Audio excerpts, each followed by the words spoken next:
Hey, how you doing? This is SEIJIHITO here to bring you another live stream before the snore. I said snore before the snowstorm. It's a greater majority of the folks in the Midwest and the East Coast. Hopefully, people will be able to stay safe and keep warm throughout the days that the snowstorm hits because it is supposed to be pretty much ice, snow, and rain. So we'll see what will happen. But before then, as you can clearly see by the title, says FBA or Foundational Black America is a cult, right? So I wanted to go over a definition real quick because a lot of people's like, oh, it's a cult, it's a cult, it's a cult, right? So as we can clearly see, and anybody can look it up, it says Foundational Black American or FBA is a term for Black people in the United States whose ancestors were enslaved in America, distinguishing them from other people with from other Black people with immigrant backgrounds, and emphasizing their direct lineage to the nation's buildings through unique historical experiences of slavery, Jim Crow, and systematic oppression. It's a lineage based identity often linked to the American descendants of slavery or ADOS movement, highlighting deep ties to the nation's foundation and seeking acknowledgement for this specific history, contrasting with broader terms like African American. Next, they say key aspects: lineage, direct trace ancestry to formerly enslaved people or freedmen in the United States. Distinction aims to separate this group from Black immigrants or those whose ancestors were enslaved in the United States. In the US, creating a distinct ethnic identity. Historical context centers the unique culture and historical experiences, including chattel slavery, Reconstruction, Jim Crow, and ongoing systematic racism. Origin grew from movements like ADOS, seeking to define a unique identity and address specific historical injustice. Purpose to recognize Black Americans as the original builders and foundational contributors to the United States, deserving of specific acknowledgement and justice.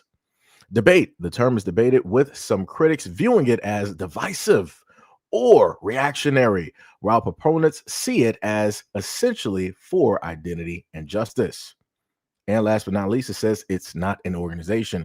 FBA is not a formal group with a leader, but a concept of identity, right? So we were able to hear that. We understand it. That's the definition. Maybe there's a more in-depth, definition directly out there. Shout out to Pink, Bushido, Sham, Devin, and Patricia. What is up? What is up? What is up? So now we're going to, after hearing that definition, that was about a good, like 2 minutes going through with the reading. We're going to listen to what others have to specifically state negatively when it deals with foundational Black Americans. My name is Ashrat Yeo Moon. I joined FBA here on TikTok not that long ago, and I will be telling my story. These people are trying to silence me. These people are attacking me. Listen, I know I'm acting crazy right now. It is a lot that is going on. This FBA group is a cult, and I just left the cult, and it took me some time to realize that I just left the cult. And the way that these people are operating on the internet, the FBA community, listen, it's not about to be pretty for FBA. I'm gonna be so honest for you. It is not gonna be pretty for FBA because the truth is being exposed about who y'all are. Y'all are anti-black. And y'all act like the supremacists that y'all complain about so much. And that's the truth. That is the truth. That is the truth. You guys ain't fighting for no reparations. Y'all so focused on targeting people that seen as under you because you ain't got all this smoke for the white team man because you ain't got the intellect to even talk to a white team man. I need to know where she's from, because first she's going to say like, yo, I sat up there and joined this group on TikTok. Didn't we just read that FBA is not like a code or a group. It's let's just go back real quick. Let's just go back real quick. At the very bottom, it says FBA is not an organization. FBA isn't a formal group with a leader, but a concept of identity. So who's going to tell her? Who's going to tell her? Because it seems as though that this person is masquerading, that they just want to specifically come online and just start talking about folks, and then wanted to go on the aspect of like, yeah, y'all ain't really about nothing because realistically, y'all would never sit up there and y'all ain't really trying to have no conversations with white people because y'all ain't even smart enough to, huh? How do we even get what even happened? How did we even get there? Like, that's crazy. That is this is why you can't believe a lot of people online, because you just gotta listen to them. Just let them talk. Just no matter how long it takes, just let them sit up there and talk. And it didn't take that long. It took about less than a minute into the video, and you see the type of mouth and the disrespect that she decided to state about Black Americans. Crazy work. Said that we're not even smart enough to have a conversation with white people. Get her out of here. Somebody call ICE. Somebody call ICE on her. I don't know who she is. ICE, come get her. Come get her. Come get her. You don't even got the intellect to even speak about Europeans and white people. So you rather just go for What? Africans and Caribbeans, people who are really coming from destitute places that have been destroyed by Europeans. Y'all don't never come for Europeans. Y'all know how to y'all the intellectual intelligence is not there. And You know the crazy part about listening to her talk, I knew she had to be somewhere. So she's more than likely she's from the islands. More than likely. More than likely. Or possibly she could have bleached her skin and she could be African. But any which way it goes, it's crazy how she wants to basically say that, okay, FBA, y'all basically see everybody that is not you as beneath you, but then at the same time, you guys aren't, you don't have the intellect to even have a conversation with white people. Do you know how long we've been here in these United States and how many conversations we've had? Like, this is why y'all see a lot of Black Americans sitting out when they deal with ICE. This is why, because y'all get online and y'all start saying some of the most egregious. Y'all start talking for no reason. Y'all don't do no research. She might be on a spectrum somewhere.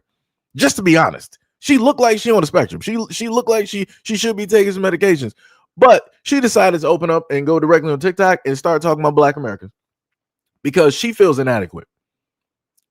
Because some of the things that may have been listed may have been hitting a little bit too close to home, and because she didn't know how to really deal with it, now she wants. I was a part of this code. I was a part of this group, and yeah, you guys are xenophobic, and you guys are the exact same as a supremacist that y'all sit up there and talk about, because all y'all do is come after the Caribbeans and the Africans and da da da da, because we're all Black and rah rah rah rah rah, and actually we're not, because a lot of those folks, as what I've shown in the previous live streams, especially yesterday, is that a lot of those folks never consider themselves Black. They'll say that they're Haitian, they'll say that they're Jamaican, they'll say that they're Dominican, right? African, whatever, area that they're from.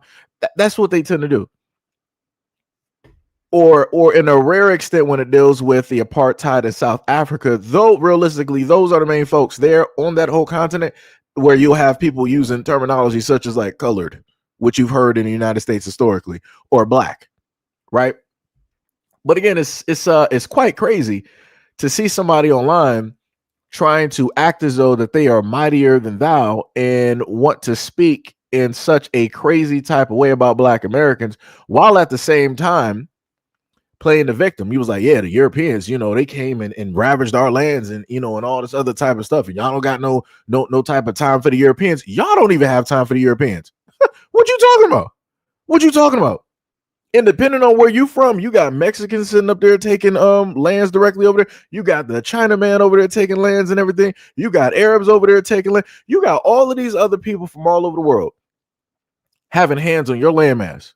And you got the nerve to try to come directly at Black Americans in a negative type of way. Ooh, I know you were stupid. You 1,000% stupid. You say that we don't got no time and energy, but you can't even take your land back. What are we talking about? What are we talking about? We at least got Black Americans here that got land. No matter how much it is, they at least got land. What do you have? What do you have? Like I said, Africans over there selling land to the highest bidder. Over there to the Europeans, to the Russians, Australians, to the Chinese, to America, to everybody except for other Africans.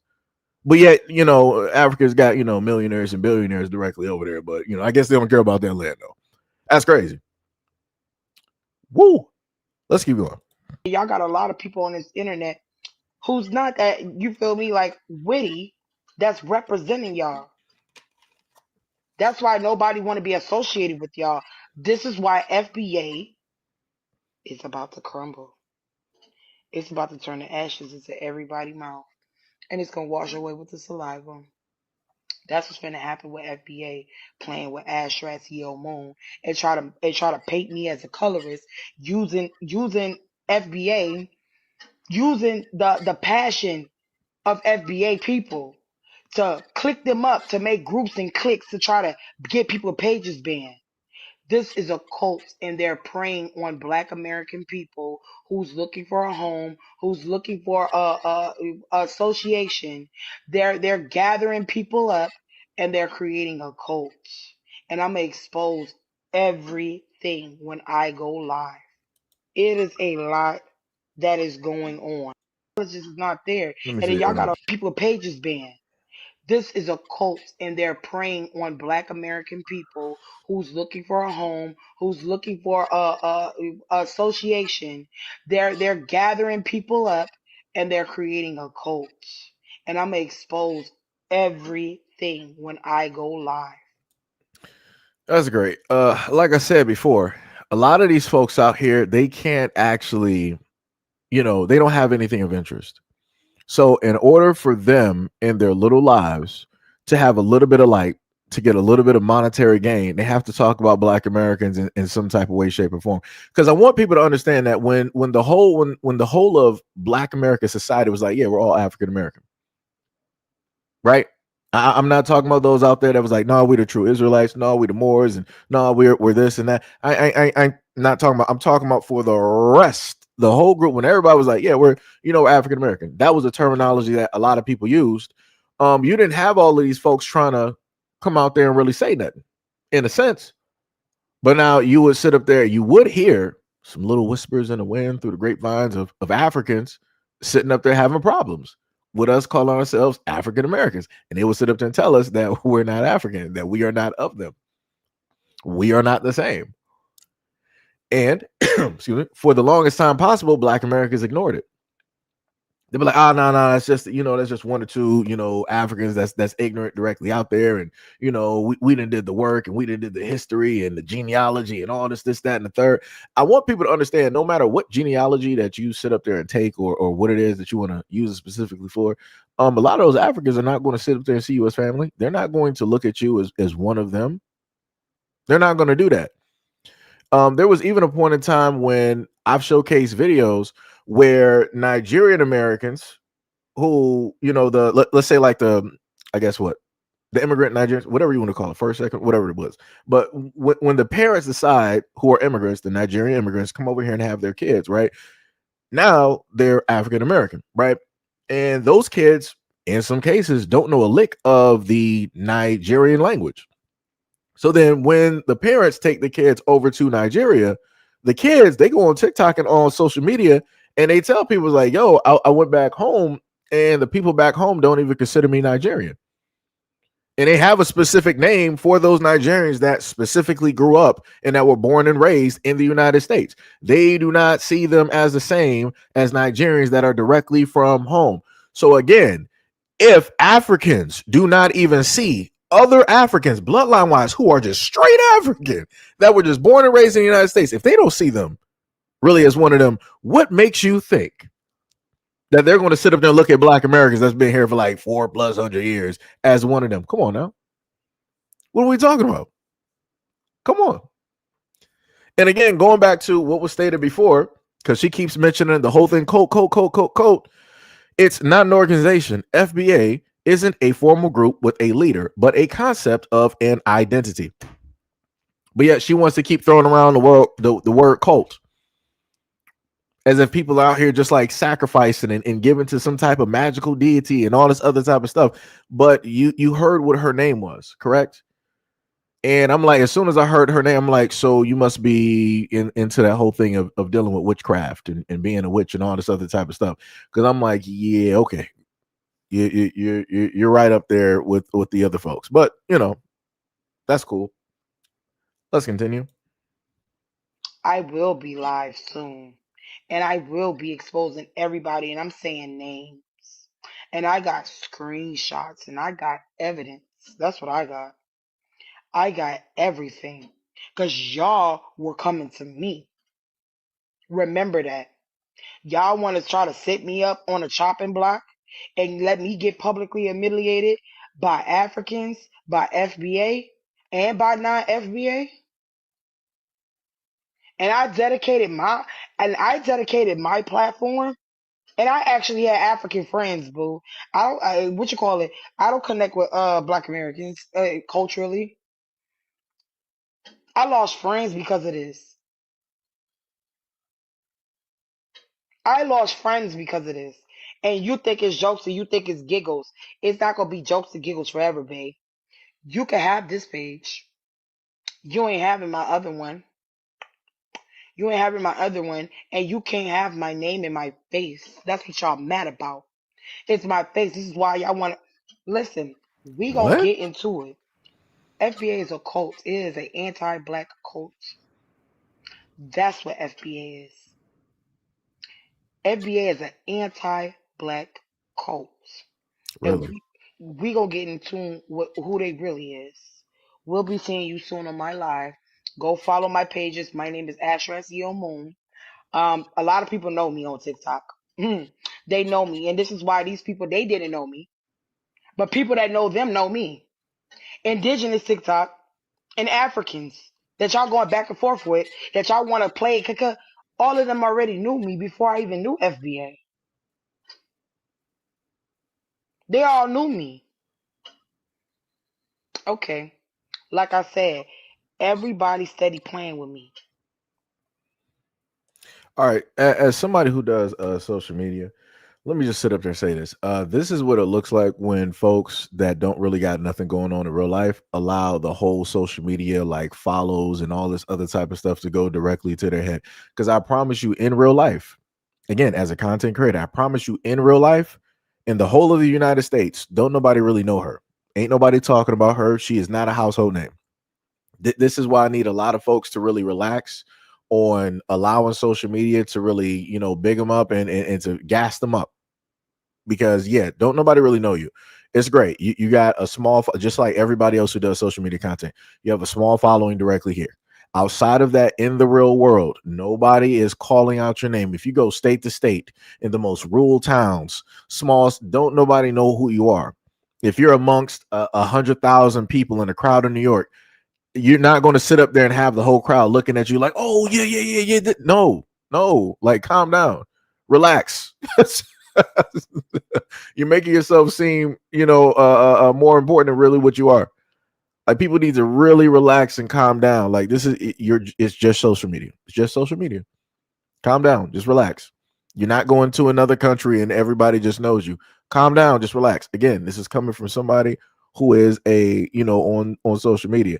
No, that's not that's the internet is different from the real world, and the real world is different from the internet. I need people to relax. I need people to relax. Like that's crazy. Like you really making it seem like people really know you out here. Like you, come on. Everybody steady playing with me. And then you want to keep saying, oh, because she a colorist, she a colorist. If you play with me, I'm going to play with you too. You want to keep calling me a colorist, a full black woman? Y'all want to paint me something other than being fully black for what? So you could disrespect me and then you could be like, oh, you're light skinned. Da, da, da. No, I'm fully black. I'm going to get with you too. Because you think you're going to eat me up in ways you wish. You wish you could play with a white tea person. You know you wouldn't play with a white tea person. You know why? Because you don't really hate them. You're jealous of me because you wish you was me so you could be closer to them. These people don't really hate the white tea person. What? They're not really against them. They're jealous of them. They're jealous of the white tea person. They're not really fighting against white tea people. No, of course not. That's not what's going on. They wish they were them.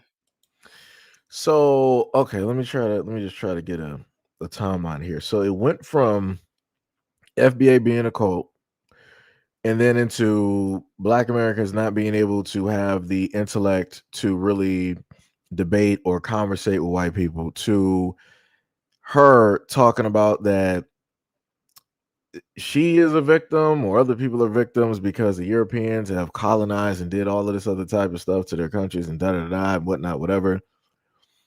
To her saying that she was going to expose quote unquote FBA and who it is that FBA is because she got the paperwork as if she has like a dossier and she's working for the, CIA and the FBI.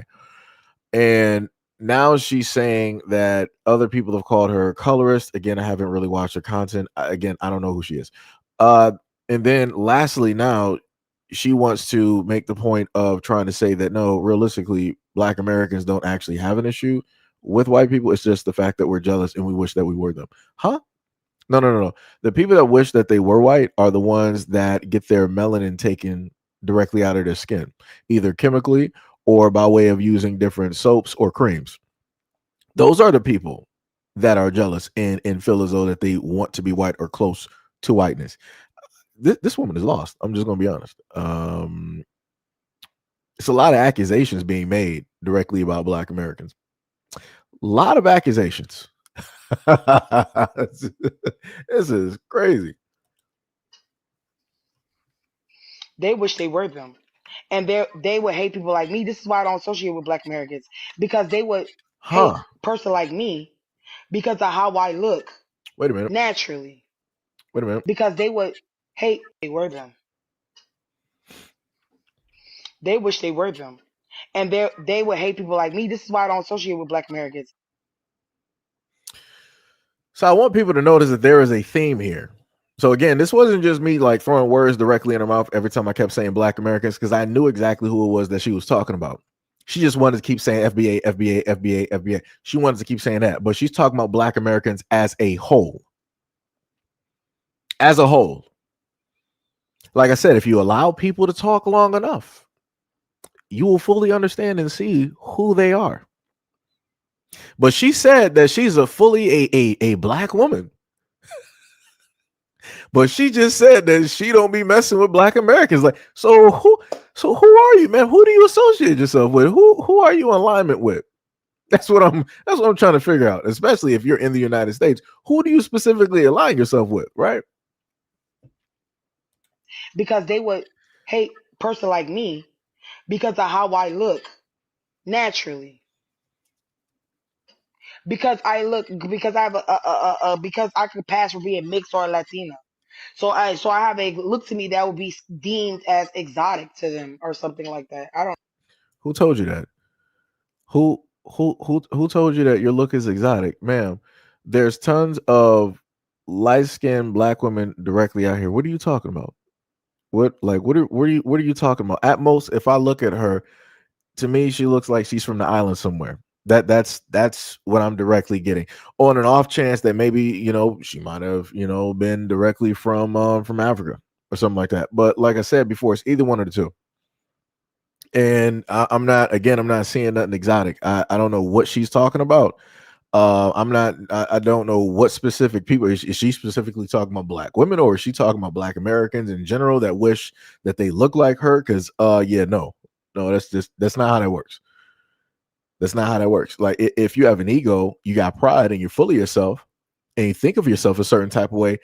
That's how things may come off and seem directly to you. You may take things as a personal attack. You may want to try to assume or make an assumption that it has to do with your looks. But, you got the whole thing where people idolize themselves a lot and they, in their minds, they like to judge other people on their looks. So for me, it seems as though that there's a lot of projecting and other issues directly there. But, let's keep going. know what it is. But when you're actually around white people, they never question, "Are you mixed? Are you this?" The only thing they'll think is, "I'm probably like Spanish and black," but that's not that special. I'm just really pretty. What a pretty skin complexion. It's like, oh, you're what? That's why I say they mad. Listen, it's a whole lot of stuff going on We gonna break it down. I reassure you, but this is definitely a cult. And I can't believe they try to drag me into this and try to keep me into it. I had to block all of these people. These people were stalking me. These people were hunting me down. Okay, but they were making it seem like they liked me. But these people were hunting me down, sweetheart. These people literally targeted me. So are we just talking about just people just doing what they normally do online, or are we talking about real life? Obviously, we're not talking real life because she's not talking about a police report. She's not talking about some type of cease and desist. She's not talking about any type of paperwork that anybody can look up and follow or get the digits directly to and look it up online. She's just specifically talking about online stuff. People have disagreements, and some people don't know how to, handle disagreements, and you have people that are trolls. For whatever reason, it seems as though that she doesn't know how to specifically just separate certain things out there, because again, you got people that don't have nothing to do with the situation, but if they see that there's chaos, they're going to enter the chaos and dress up how everybody else is dressed up and just proceed to start throwing bricks. But she's not smart enough to look through that, to see above that, even though she wants to make it seem as though that she's smarter than FBA and the Black Americans and rah rah rah rah rah, and everybody is after her. Everybody wants to be like her. Everybody is jealous of her. So let me get this straight, right? So the main people that she says that Black Americans are jealous of are her because of her complexion and also white people. But yet she said that we're jealous of her because we wish to be white. But yet she put herself on the exact same level as white people.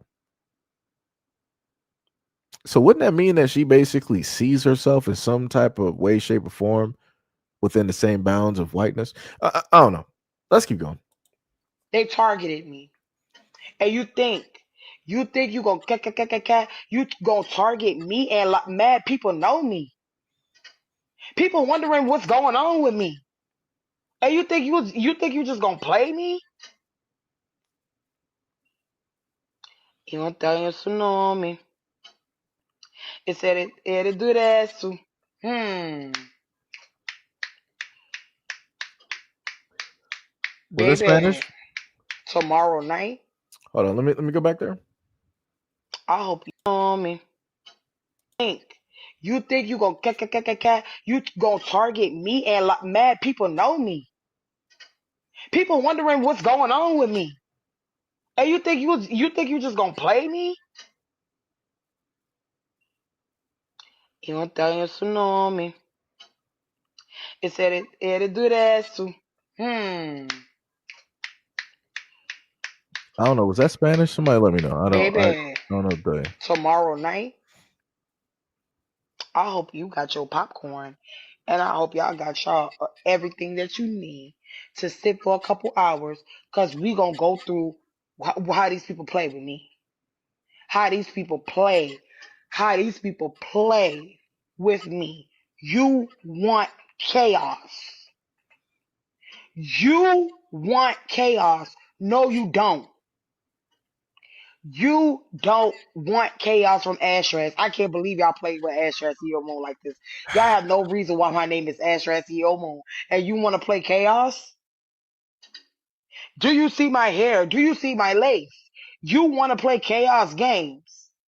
I don't think you're built for that, Mama.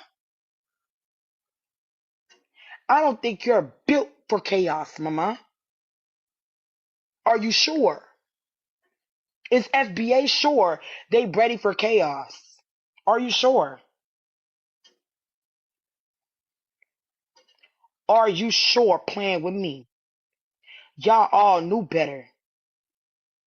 Y'all know better. And you won't see me in person. That's a beautiful thing. You gonna see me on this phone. You gonna see my face and you gonna hear my mouth on this phone all day long. But you ain't gonna see me in person, boo boo. And if you see me, you ain't gonna see me. Hmm. And if you see me, you ain't gonna see me. And that's the truth. That's what I know.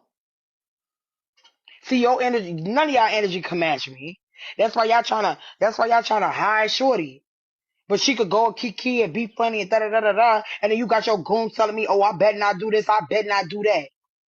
I better not do what? I better not do what? Who gonna do something to me because I said something to who for checking who about me? Who gonna do what to me? That's what I'm saying. Y'all think I was gonna have talk to these people like this? You think I ain't gonna talk to you like this? You don't know. That's why I say y'all don't know who y'all playing with on this internet, bro. You better ask my family about me. You see this cute, pretty, light skinned face. You see this pretty, light skinned face on my soul. You have no idea. You have no idea what type of monster y'all hoes is dealing with. Y'all have no idea what you deal.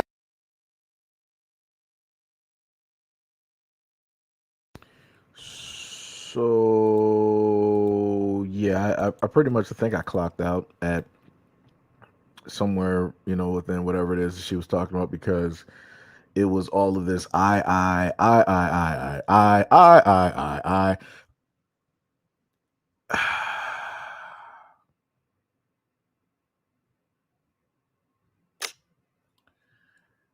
Brother, dear Lord. Okay, so right, she said it pretty much. She was gonna, shut, the whole thing with FBA and all this other type of stuff down.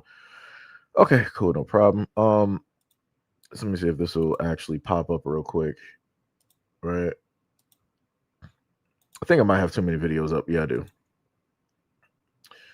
Right, so I can't take anything down yet. So we'll just come back to, after I play another video. We'll come back to this one real quick, so I can post this. So let me go to the next person here, right? A lot of people still using this term FBA, and they're using it as a word that describes African Americans, right? Black And I American. got a couple people in my comment section. It usually has to do when I'm talking about Nigerians or Africans and African American relations. So let's just look at what it says directly on this video. He said, what's FBA? African American man explains, beware of them. They don't represent African Americans. He next said that FBA is a xenophobic group, not a lineage. It's an online xenophobic, anti-African group, cult group within AA lineage. They don't want unity, only preach division and diaspora war. So let me just, because I'm going to just keep this directly up here, because it seems as though that people just don't understand. Yo, shout out to Brandon V World. Said, good morning. Had to tap in on my birthday, and oh yeah, here comes a new challenger. Shout out to Brandon V World, and just want to give a happy birthday to the old man. Hopefully, if anybody would like to donate to the Officer Haku Foundation, we can get this man a cochlear and Stone Cold knee brace and a cane. Every little bit will help. I want to make sure that this man is prepared for his 70s, and that he is walking well. That he is walking well. Yeah, I know this man gonna have some stuff to say. Let me tell you something. Let me tell you something. Let me tell you something. It's all love though, man. It's it's this man said, "LOL, not the knee brace." Yeah, man, got to get that Stone Cold knee brace. Da da da da da da da da. Well, old age comes at you quick. Let me tell you, comes at you quick, man. Comes at you quick. It's diabolical. It's diabolical. Much love, respect, and appreciation, brother. Hopefully, you having a great grand birthday. A good breakfast or lunch. Wait, what time is it right now? Yeah, it's almost. It's technically almost like lunch hours. Hopefully you got a day off. Things of that nature. Much love, respect, and appreciation, brother. But looking at, who was it? The original guy here in the video that he posted, right? Again, they want to say that it's a xenophobic, anti-African group. Go back to the information. It said it's not an organization. Foundation of Black Americans, or FBA, isn't a formal group with a leader, but a concept of identity. Just like everybody else has their different groups or whatever it is that they identify as, that's what Black Americans have directly here. It could be ADOS, it could be FBA, it could be just saying that you're Black American, or just foundational. You got some folks out there to say that they are Moors. Israelites. You got other people out there that say that they are, just specifically Native Americans. You got other people down south that'll say that they are Creole and they're separate from all of this other type of stuff. So again, it's whatever it is that folks want to identify specifically with. When I've heard conversations dealing with Creoles and they say that they are separate from the Black Americans out here, I'm like, all right, cool, fine, no problem. That's y'all do your own thing. Y'all are completely separate. Y'all had the whole Louisiana Purchase and all these other types of things and rah, rah, rah, rah, rah. I'm not sitting up there saying that they're anti-Black. I'm not looking at Creoles as they're being anti-Black. You saying that you are completely different from me and I'm different from you. We got different bloodlines and heritages. It's cool, fine, no problem, right? No problem. So let's go back into what this guy was saying, right? A couple people be saying some dumb stuff like, yeah, us FBA, and they'll say, and once they say that, it's followed by something real stupid and ignorant, right? And I'm like, first of all, let's clear some up. Black people in America don't call themselves FBA. 99.99% of African Americans never heard of FBA, Foundational Black Americans. Nope, we ain't heard that. You ask any random black person, listen, you ask any, here's some homework for you. Go out when you tomorrow or whenever you see this, that day, go ask like 5 random people, what's FBA? They're going to look at you like, I don't know, because it's not a thing. FBA is only Tariq Nasheed's xenophobic hate cult fan club. That's it, that's all. African Americans only call themselves Black or African American. We've been Black and we've accepted African American because African origin, America is where we live. That's it, that's all. FBA, Foundational Black Americans, is Tariq Nasheed's xenophobic fan club. So if you are part of Tariq Nasheed's xenophobic fan club, you're calling yourself FBA. You people calling yourself FBA do not represent African Americans. We have no problem calling ourselves African Americans. We've never had any problem with Africans. We may have not been as aware of our West African culture as we should have, but it's through no fault of our own. But African Americans have always been pro-Black, pro-African. Hold on. Somebody, hold on. Wait. I've never heard somebody say that they are pro-white and also pro-black. How can you play for 2 separate teams? You can't. Like you're not doing that. You're not doing that. You're either or. You're not going to have your feet in 2 different oceans. That doesn't make any type of sense. You have to play. This is why I keep telling people before is that you only can serve one God. The moment of time that you want to sit up there and serve a multitude of gods, somebody's going to get jealous. Somebody's going to figure out what's going on here, and it's going to be hell to pay, right? So when he basically says like, hey, pro-black and pro-African, Africans can sit up there and be pro-African, right? That makes sense. They're playing for the home team. I could be pro-black. I'm playing for the home team here, United States of America, foundational, right? The Black Americans, all of us here historically. I can't be like, oh yeah, I'm pro-black and I'm also pro-African. That doesn't no. I'm not fully in anything then. I'm not fully in anything then. I'm 50 here, then I'm 50 here. Basically, I'm just trying to make bets. I'm just trying to see what's going to be the best outcome. I'm 100% directly in being pro-black for my people here in these United States. It's not an either or type of thing. And just due to the simple fact that I'm not specifically saying that, I'm for the Africans, that don't mean I sit up there and hate them. That don't mean I dislike them. I'm just playing specifically for my own team. That is what it is. I'm playing directly for Black Americans. I'm playing for us here in these United States. That's all I can do. I know, the history. We got, again, bloodlines here.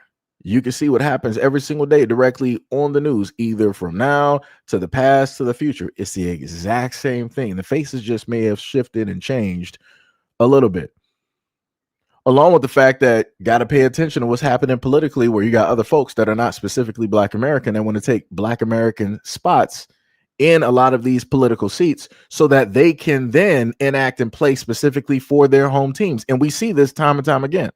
This is why whenever there's talks about reparations, these folks pull up to the scene and they always want to have some type of side comments, or they want to veto this and veto that, or they want to try to, make it the most arduous task possible to get anything happening. Like I said, like, this type of stuff is crazy. And again, a lot of these people, they don't have nothing else that's going on in their lives, so they got to bring up other people. So this is why he kept saying Tariq. You can't talk about nobody else. You can't bring up nothing that you're doing. You can't talk about this conversation without bringing up Tariq, because 9 times out of 10, folks like this, they're not going to go on a stage in front of, let's say, a couple hundred to 1,000 people and decide that they want to sit up there and debate Tariq or have some type of conversation. They're not going to be able to do it. Because if they were able to do it, they would have facilitated. Like I said, Tariq, this man has studied history. I got quite a few of his DVDs directly upstairs, where he goes in depth about a lot of things, which specifically deals with Black Americans. This dude is just simply up here complaining, like, nah, they're anti-African, they're anti. Well, we clearly see what team that you're directly playing directly for, or you're probably half and half. Your parents might have, or one of your parents may have migrated here, and then they might have, formulated a connection, or, got pregnant by somebody here, and now you got this type of outlook. Or you feel that because both of your parents migrated here and had you directly on American soil, that you are now a part of this conversation. And realistically, you're not. Realistically, you are not. So then let me see if I can put this directly up here. I think I should have enough space. Right. So we're dealing with the terminology African American, right? It said that the term African American first appeared in a print in a 1782 Philadelphia pamphlet, quote, a sermon on the capture of Lord Cornwallis, right? Written by self-described African American, though it wasn't popularized up until late 1980s, right? By Jesse Jackson, who Jesse Jackson also considered himself Native American. Color me surprised on that. So you consider yourself Native American, but then you coin the term, you popularize it in the late 80s, African American, right? And then encourages its use to emphasize heritage and cultural connection to Africa, replacing terms like Black or Afro-American in mainstream discourse, right? And then when you take it a step further, in some of the other information that I have from previous live stream, it'll also tell you that the terminology did not really take hold up until the 2000s. From the start of the 2000s up until, I guess you can kind of say now or whatnot or whatever, that's how long that the terminology African American has realistically actually been used by a great majority. Excuse me. So yeah, like I said, this dude is sitting up there trying to make it seem like this was just a term that automatically we've been sitting up there using since like the inception of the United States. Nah, it wasn't. Like I said, we are the most branded group out here in these United States. And again, you have to question why that is. And why is it, let's say for Black Americans out there, if you have Native American heritage, you can prove Native American heritage, you got pictures, all this other type of stuff that proves that, hey, we was here. These are my people. This is specifically the land that we were directly on, all of this stuff, right? You can put all of that stuff up there. People like this would come through and be like, oh, you're a pretendian. You're a fake Indian. You're not actually this, that, and the third, and all this other type of stuff. But then at the same time, when you go over there to Europe, there's close to Russia, Siberia, whatever it is, the same exact quote unquote Native Americans where they're light, where they're using certain, animals as ornaments and skins and stuff, you find that directly right back over there, and it looks the exact same. It's just on a whole nother landmass. You got a question like, oh, that's kind of weird. How does that tend to happen? Because everybody disperses and finds their own things to do, builds their own culture within what it is that they're currently dealing with. Why would there be any type of similarities? When you look at Black Americans and you look at Africans, there's not really any similarities. The main thing that people keep talking about is blood. Right? It's like, oh, you guys came directly from us and all this other type of stuff. Okay, cool. Let's stay with that. That's where it stops. Right? That's where it stops. 4, 5+ hundred years being on this soil and specifically dealing with this government, dealing, with the historical breeding practices that go on here, we are not the same. So within and from that, this is where we create our own culture, right? But let's so let me just remove that one there so I can post that the other video. So now I can come back to this one here. So right, we see her face. She was talking like, I'm not sure if that was Spanish or not. She was all over the place with her stuff, right? But she basically said that FBA was going to come falling down, right? It was going to crumble, ashes, and all this other type of stuff, right? So explain this. Told you were racist for that? They did. Which is actually quite interesting because I got a call from the Foundational Black American Society here in Florida who reminded me that Byron's mother is Jamaican, he is Panamanian, and they found it quite insulting, in their words, that he would try to claim victimhood of slavery without a single descendant of American slaves in his family. I like those foundational guys. They're so good. Tariq Nasheed and all. I mean, I don't agree with everything, but they've got a perspective. If your family's been here 400 years and the descendants of a lot of American slaves, their families have been here 400 years. I don't know. I think that gives, I'll listen to you. Like you've 100%. you've got a point of view that is legitimate, I think. Yeah. And they're unequivocally heritage Americans. That's for sure. 100%. They're definitely heritage Americans, if anyone is. And, someone rolls in from Ghana and gets an MSNBC slot and starts speaking on behalf of black people. It's like, shut up, honey. You've got nothing to do with this. Right. That's Literally. a fair perspective, right. I think. And so it's good to actually see them call them out for that. That's actually cultural appropriation. Appropriating the struggle of slavery. I totally agree. And the struggle of slavery was real. I don't think Republicans ever want to really whitewash that. It's real, right? But for we're Byron, against slavery. We're against it. Whether it's in the, West Bank or here or anywhere. Or anywhere. Yeah, against it. And so for Byron's group, his team, to call me and essentially our entire supporting base racists for saying that you're a slave when quite literally you took $45 million. You won't tell us what you agreed to take that money this early in a primary, which is unprecedented. You know this, how unprecedented that kind of money is in an uncontested primary until now. But secondarily, to actually go out and try to gaslight us and think that you're just one of those guys that has been here, since the early 1800s and your family was in the struggle too. You're not. And that's a very interesting term that the Foundational Black Americans use. It's called tether. They're tethering these tethers like Byron Donalds. They come here literally one generation in, and they try to just sit around and act so folksy that we're all part of the same struggle and we're all down on and we need to fight against. No, you just got here, dude. Like the Haitians, like the guys from Ghana who just got here, you don't get to just be a part of our system and then lecture us about how our country went wrong. Right. So now, bringing that up, you'll have a lot of people that'll tell Black Americans like, "Oh, you guys are only bringing it up because it's white validation, and you want to be, right there with the white man." No, it's to prove the fact that people are obviously listening. That obviously the, in a sense, the thought movement, whatever you want to call it, has gotten or generated so much energy that it has the eyes of other people to the point where they're talking about it on their own platforms, of which they normally would never even bring it up or talk about it. And on top of the fact, as which is stated, and other Black Americans have stated this as well too, what was it, Byron, Donald, whoever, you got a lot of folks out there, again, like I said before, that are directly in these political seats, and they are from a whole nother lineage, and then they want to try to come through and masquerade and cosplay and act as though that they are Black Americans, and they are not. This is what this is what we've talked about for the longest time possible. And I try to tell a lot of folks out there, at the end of the day, what's going to inevitably happen is that you're going to cause the worst tag team to basically come together, right? And it's all because of you, because y'all decided that y'all wanted to spin this along for so long, You felt that y'all had the power. Y'all wanted to gloat about all the stuff that y'all was doing. Y'all wanted to heavily start ragging and bagging directly on Black Americans. Like, y'all don't got nothing. Y'all just mad that us immigrants come over here and we work harder and we can do this and we can sit up there and do that and y'all can't. And y'all just want to put us out because y'all jealous. And then y'all couldn't just stay on there. You couldn't just stay talking about Black Americans and only Black Americans.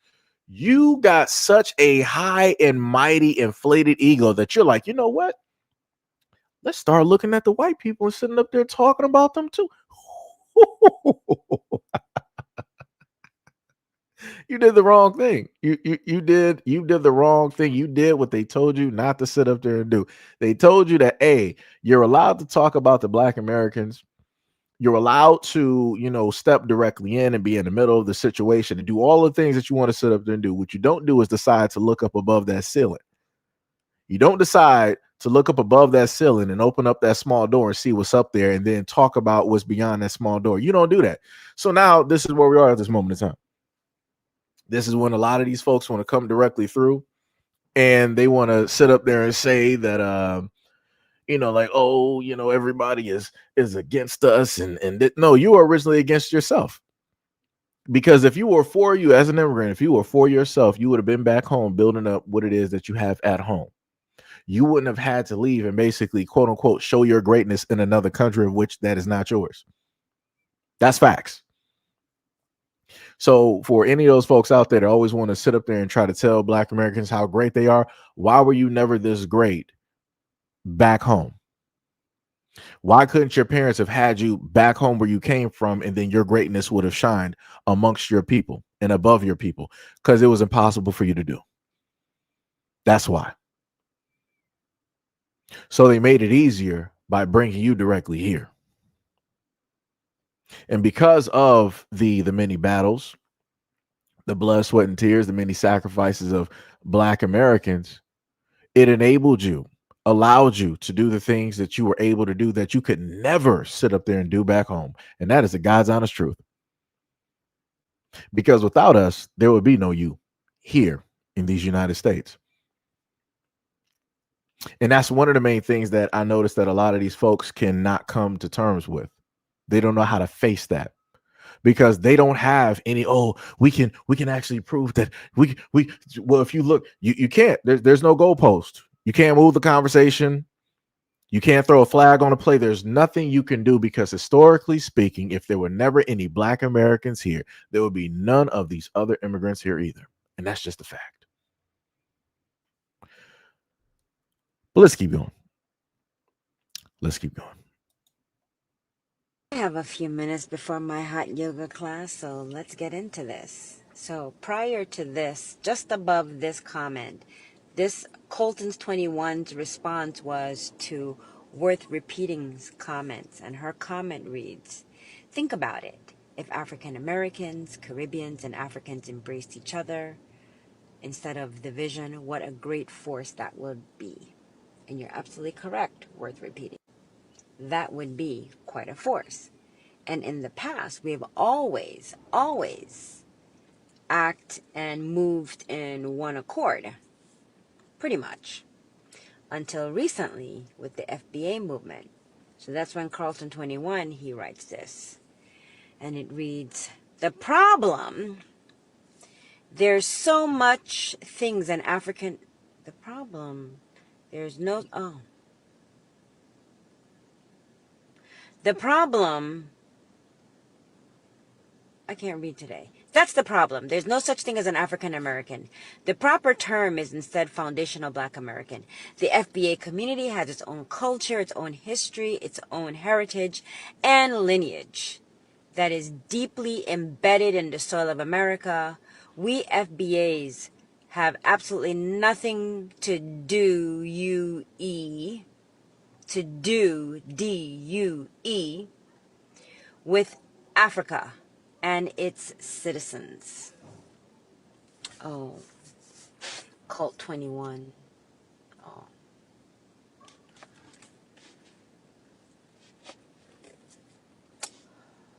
Let me get you together real quick.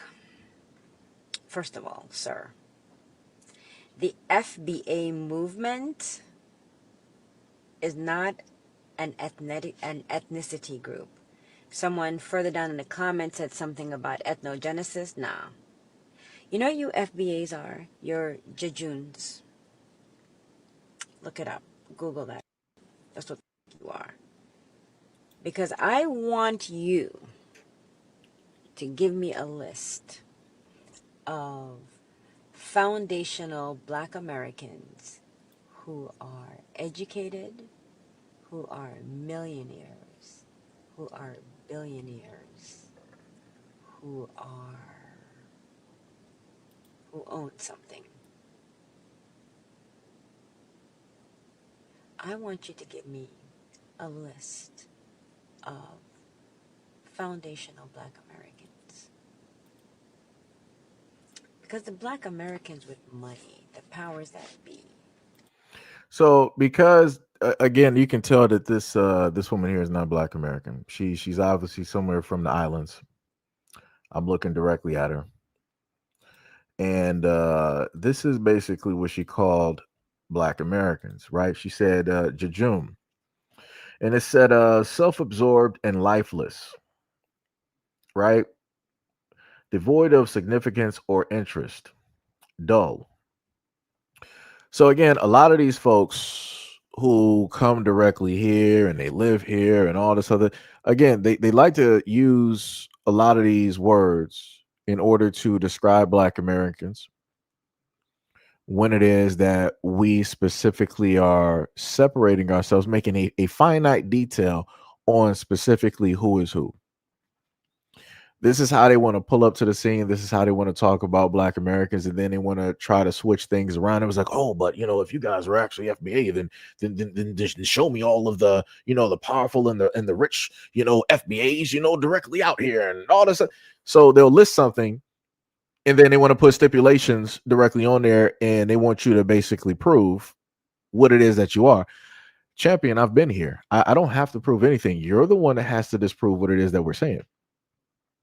Like that makes no sense. Like how like how do you just do that? It's like you disagree with somebody's sentiments, but then you're going to, instead of trying to dissect it, you're like, I'm going to put you to task to prove to me that you are who it is that you say that you are. What? How do we do that? Ma'am, you're not even from here. What are we talking about here? And then again, you get directly online and you want to talk real greasy. That's it is wild out here. Let's keep going. None of those are foundational Black Americans. Oprah not a foundational Black American. I guess by your term she could be, but she does not identify. I guess I should be more specific in my request. I would like for you to give me a list of Black people, Black Americans who identify as foundational Black Americans who have wealth. That cheddar biscuit, the dollars. Because y'all mofos don't have shit. And no educated American is classifying himself as a foundational Black American. That puts them in the box of poverty. How? And they have already risen past that. Wait. So I'm a little bit confused, right? So if you label yourself as foundational Black American, that puts you in the box of poverty. But overwhelmingly, you have a lot of people who consider themselves African American and they're still in the middle to the poor class. I'm a little bit confused because from what she's saying is that if you identify as anything other, you are past poverty. Like obviously you're not in the shackles of the Democrats and on the plantation, right? All that type of stuff that people want to say. But we know that that's just not the case. So what would the branding have to do with poverty? I'm a little bit confused. I'm just trying to figure out how that works. Where's the math on that? So please, I'll wait for the list. foundational Black Americans with some coins Yeah, she's from the islands. who identify as foundational Black Americans. You can't say they're foundational Black Americans. They have had to have said that they were foundational Black Americans. Some more stipulations. What you need to be doing is worry about your cousins and them, the foundational white Americans who also say that they are native to the land. So I'm confused. Wait. So wait. We got a problem here. So she just said that there's no such thing as like foundational Black Americans. But then she turned around in order to try to throw something else out there. She was like, you need to be worried about the white folks who are, foundational white Americans and all. Which one is it? Like, did she even like listen to what she said like throughout this whole video?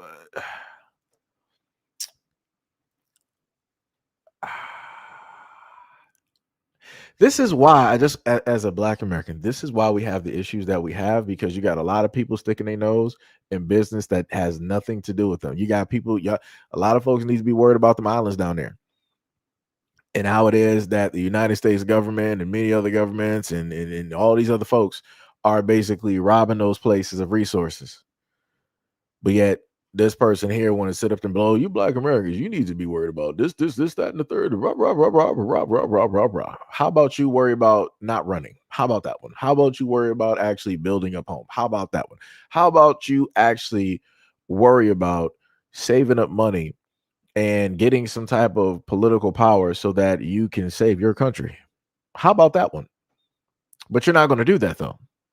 But you're going to sit online and try to tell Black Americans what it is that we should be really focused on and specifically doing. I'm highly confused.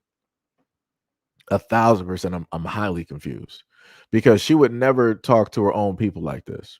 They never do. Everybody has all of this energy, all this type of smoke when it deals specifically with Black Americans. Nobody has any of this type of energy for their own people, the runners and the track stars of the world.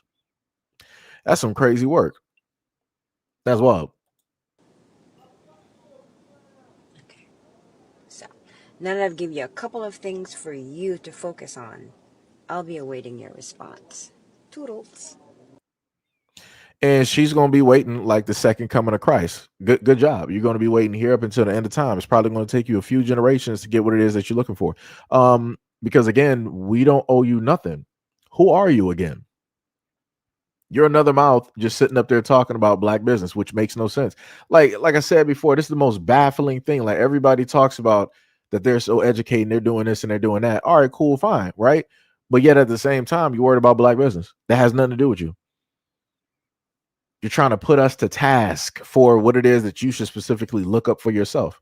You're the one that has a problem with what it is that we label ourselves as. So disprove, break it down, dissect the whole thing. Matter of fact, just like you made this TikTok video, I'm outside of, I'm about to go into my hot yoga, whatnot, or whatever. Why you got all of that time to be around all of those folks doing that? Of which that probably don't even look like you. You can sit there and also, do the research and do the videos and do the genealogy and all that other type of stuff to facilitate points. Some crazy work. Diabolical. Like people out here just really lazy. And they really try to say that Black Americans are the one that's lazy. That is wild. That's wild. And I don't care who get mad. FBA. The reason why a lot of people like myself, what do y'all call us? Pan-African American or whatever it is. The reason that we don't agree with y'all and the reason that we're not becoming FBA is because y'all give the same energy as the oppressors did. No shade. Like I don't know. It just give like colonizer energy. Like when I be reading some of y'all comments, it's like I'm reading no offense, but it feel like I'm reading a white Republican man's comment, and it be a whole FBA person, and I'd be like, well, damn. So the reason why y'all won't grow as big as I think that y'all could have grown is because of that reason and that reason only. Y'all give like oppressor energy. Y'all give What? like you want people to. Y'all force people. It's not that y'all don't even educate people in the comments. It's like y'all just yell at people. So I don't think, yeah, that's why I don't think it'll be as big as it could have been. But I don't know. I'm not saying you wrong because some of the stuff I'd be like, But me personally, with the type of person I am, I don't ever see myself becoming an FBA person because I don't know. It's low key giving coat, y'all. It's giving coat. I'm sorry. What? Did this is how I know? Like this is what I. Jesus Christ! Jesus Christ! All the same way that people can take 5 seconds to upload a video directly on TikTok, you can take that same amount of time and you can go directly. Sorry, wrong picture. You can go directly online and look up just a basic thing when it deals with FBA, and it says at the very bottom, not an organization. FBA isn't a formal group with a leader, but a concept of identity.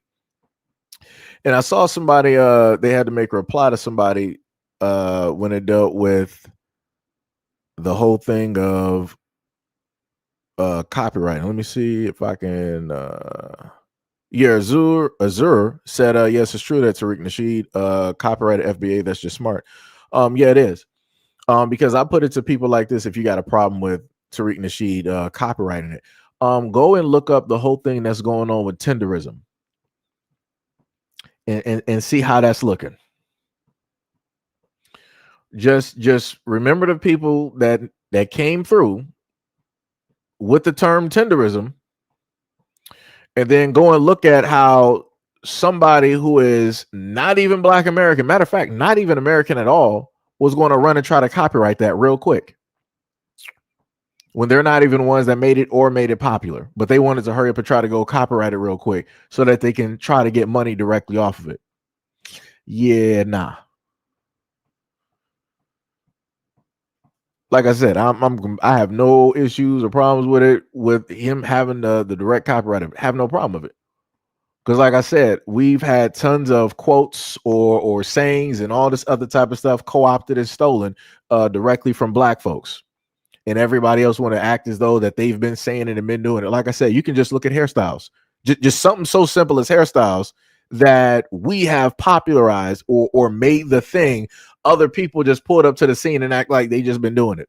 AKA when the whole thing deal with Travis Kelce getting like a fade or whatnot or whatever. And then you have white boys online like, yeah, that's the Travis Kelce. Like, I'm going to the barbershop to get the Travis Kelce. That's not nothing that y'all been doing. Let's relax. Let's play that back. Let's historically sit up there and look at the main haircuts that white boys been getting throughout history and look at how Black men have been getting haircuts. It's a world of a difference. It's a world of a difference. But, like I said before, when somebody else shows up with it, now it's something that they created. Or what was that one white girl? She called them like jelly bangs or baby bangs or something like that.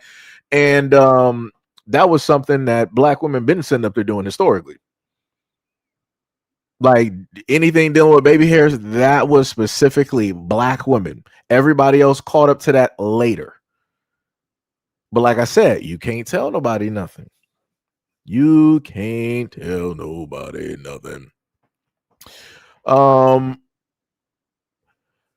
Denise Rivers said that. Wait, let me go back. Comments was quick. You said it's not. No, he didn't. It was Mickey X that copyrighted FBA. Well, whoever got it. As long as somebody who is of here got it and ain't nobody else, I'm fine. I'm completely fine. Let me see. What was it? You said, I believe the young lady used the wrong symbol, supposed to be the equal sign. No, we ready? Oh, you talking about what's the name? Oh, you talking about back to the video with the lady that was on screen. You talking about this one right there. Let me see what we got. Somebody said FBA is a Black cult trend. How is it a cult?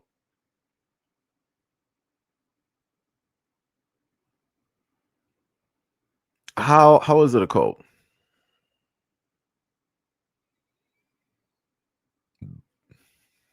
Just trying to figure it out.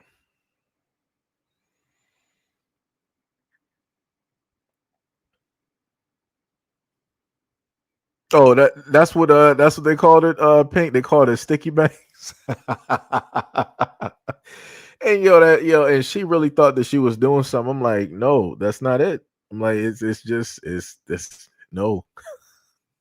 Go back to the normal hairstyle that you would normally do.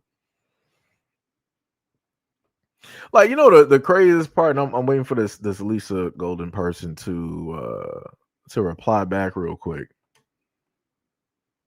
because I'm trying to see something. Trying to see. I always try to highlight the comments and to have people a part of the conversation. Just trying to see something.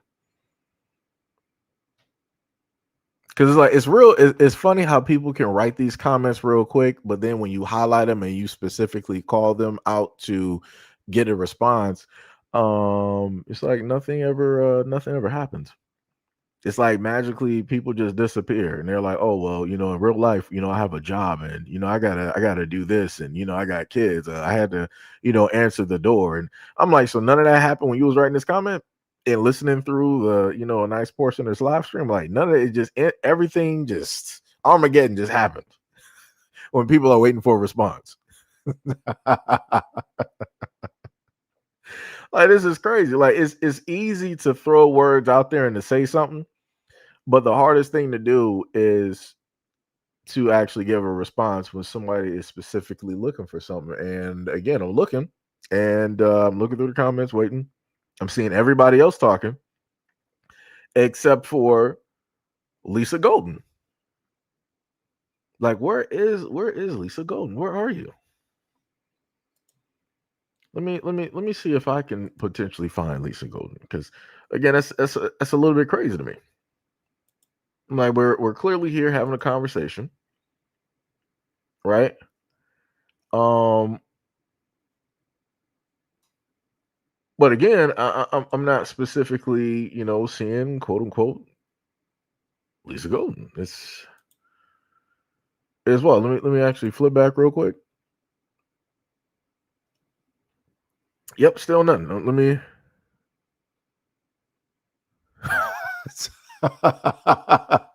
Yo, what's up, Mo? It was like she triggered the wrong mod. I'd be like that. It'd be like that. Well, guys, we're not gonna have Lisa Golden coming back. It's not gonna happen.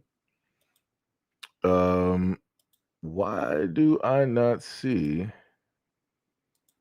That's a little bit weird. Let me just do a refresh on that real quick. Do do do do do do do do do do do do. That's some wild work. So I can't see the what's the name on this? That's wild. Let me see something real quick. I'm a little bit confused on that one.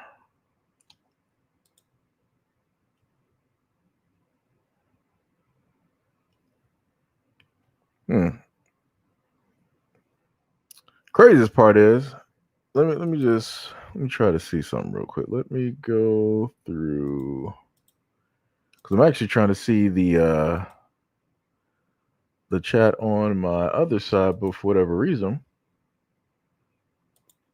it magically doesn't want to show up, which is fairly interesting. Never actually seen that. Oh, now it pops up all of a sudden. Now it pops up all of a sudden. Okay, because I wasn't able to actually see my chat from the background. I'm like, Shan was like, "Oh, sorry, Seiji, she activated my trap card. I got her fast." Well, she's going to be spending the rest of the holidays. Well, the rest of the duration of the snowstorm in the shadow realm, because Sham got directly to her. It'd be like that. It'd be like that sometimes. It'd be like that, right? So let's go to the next one here. Let me see who do I want to go directly for, because I technically I got these in a certain order. All right, so we'll go with this young lady to here. see black people calling FBA a cult. Why are y'all calling foundational Black Americans a cult? Like, I don't get it. I don't call myself that necessarily, but I am one. If you were born in America, if your family has a long lineage here, then you are a foundational Black American. But I'm just trying to understand, See, she why gets it. is everyone upset that we are fighting back against ethnic erasure? Mm. Everybody else is allowed to take pride in who they are Yep. and where they come from, Mm-hmm. except for us. Yep. Like, I'm watching videos. Y'all know I be scrolling, shit. I be on these TikTok streets, and I keep seeing Black American people. They call them African Americans. Oh, I'm African American. Like, one guy literally said, being a FBA is of the devil. That's wild. So it's demonic now Who is that to guy? be a foundational Black American and to call yourself that. I've never seen that video. Like, what the helly? I keep asking you motherfuckers, how many generations does it take for you to be a part of a fucking region? How much blood needs to be shed on the land for you to be a part of the soil? Hold on. Hold on. Let me see if I can find that. Give me a second.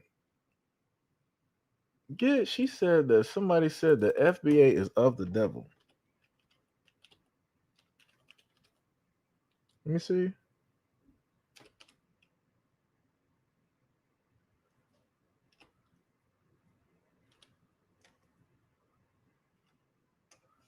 Let me see if I can find that. I'm trying to see this.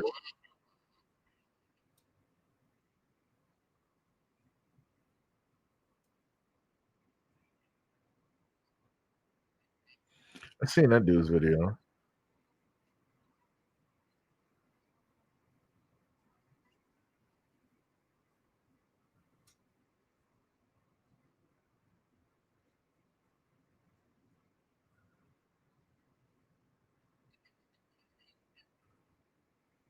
Guess the dude talking about the.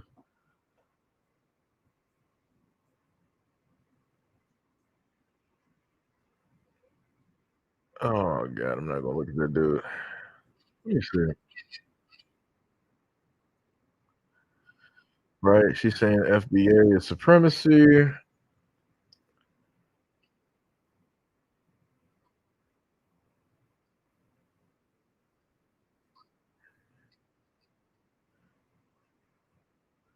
The FBA and the bigoted rhetoric is never allowed on my page. Of course, nose ring. That's the other one.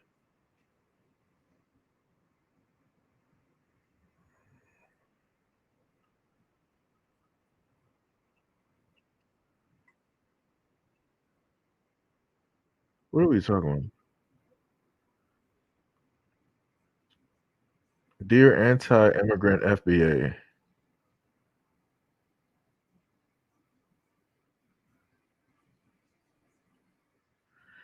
Here we go with this. Matter of fact, I'm going to put her directly up there. Maybe that dude might have got that video. He might have made his page private or something. Because I cannot specifically find it. And I specifically typed it in on TikTok to see if I could find it. Because usually, normally what people say the video is, that's usually on the title. Cannot specifically find it at the moment. I do believe that it was probably up there. What a lot of people tend to do is that once they get a little bit too much heat, they will privatize their pages and they'll delete that video. But let's continue. Every person with melanin in America did not come here shackled on a fucking boat, smushed together like sardines. Millions of people would not survive that voyage in 2025. Use logic. Just because you don't agree with something does not mean that it's evil, demonic, or occult. Like, y'all make it seem like people that consider themselves FBA is out here posing imminent threats or causing harm to people. That's not what's happening. And I know people consider me that. People, like, I've had somebody say that I was a pretendian and all types of.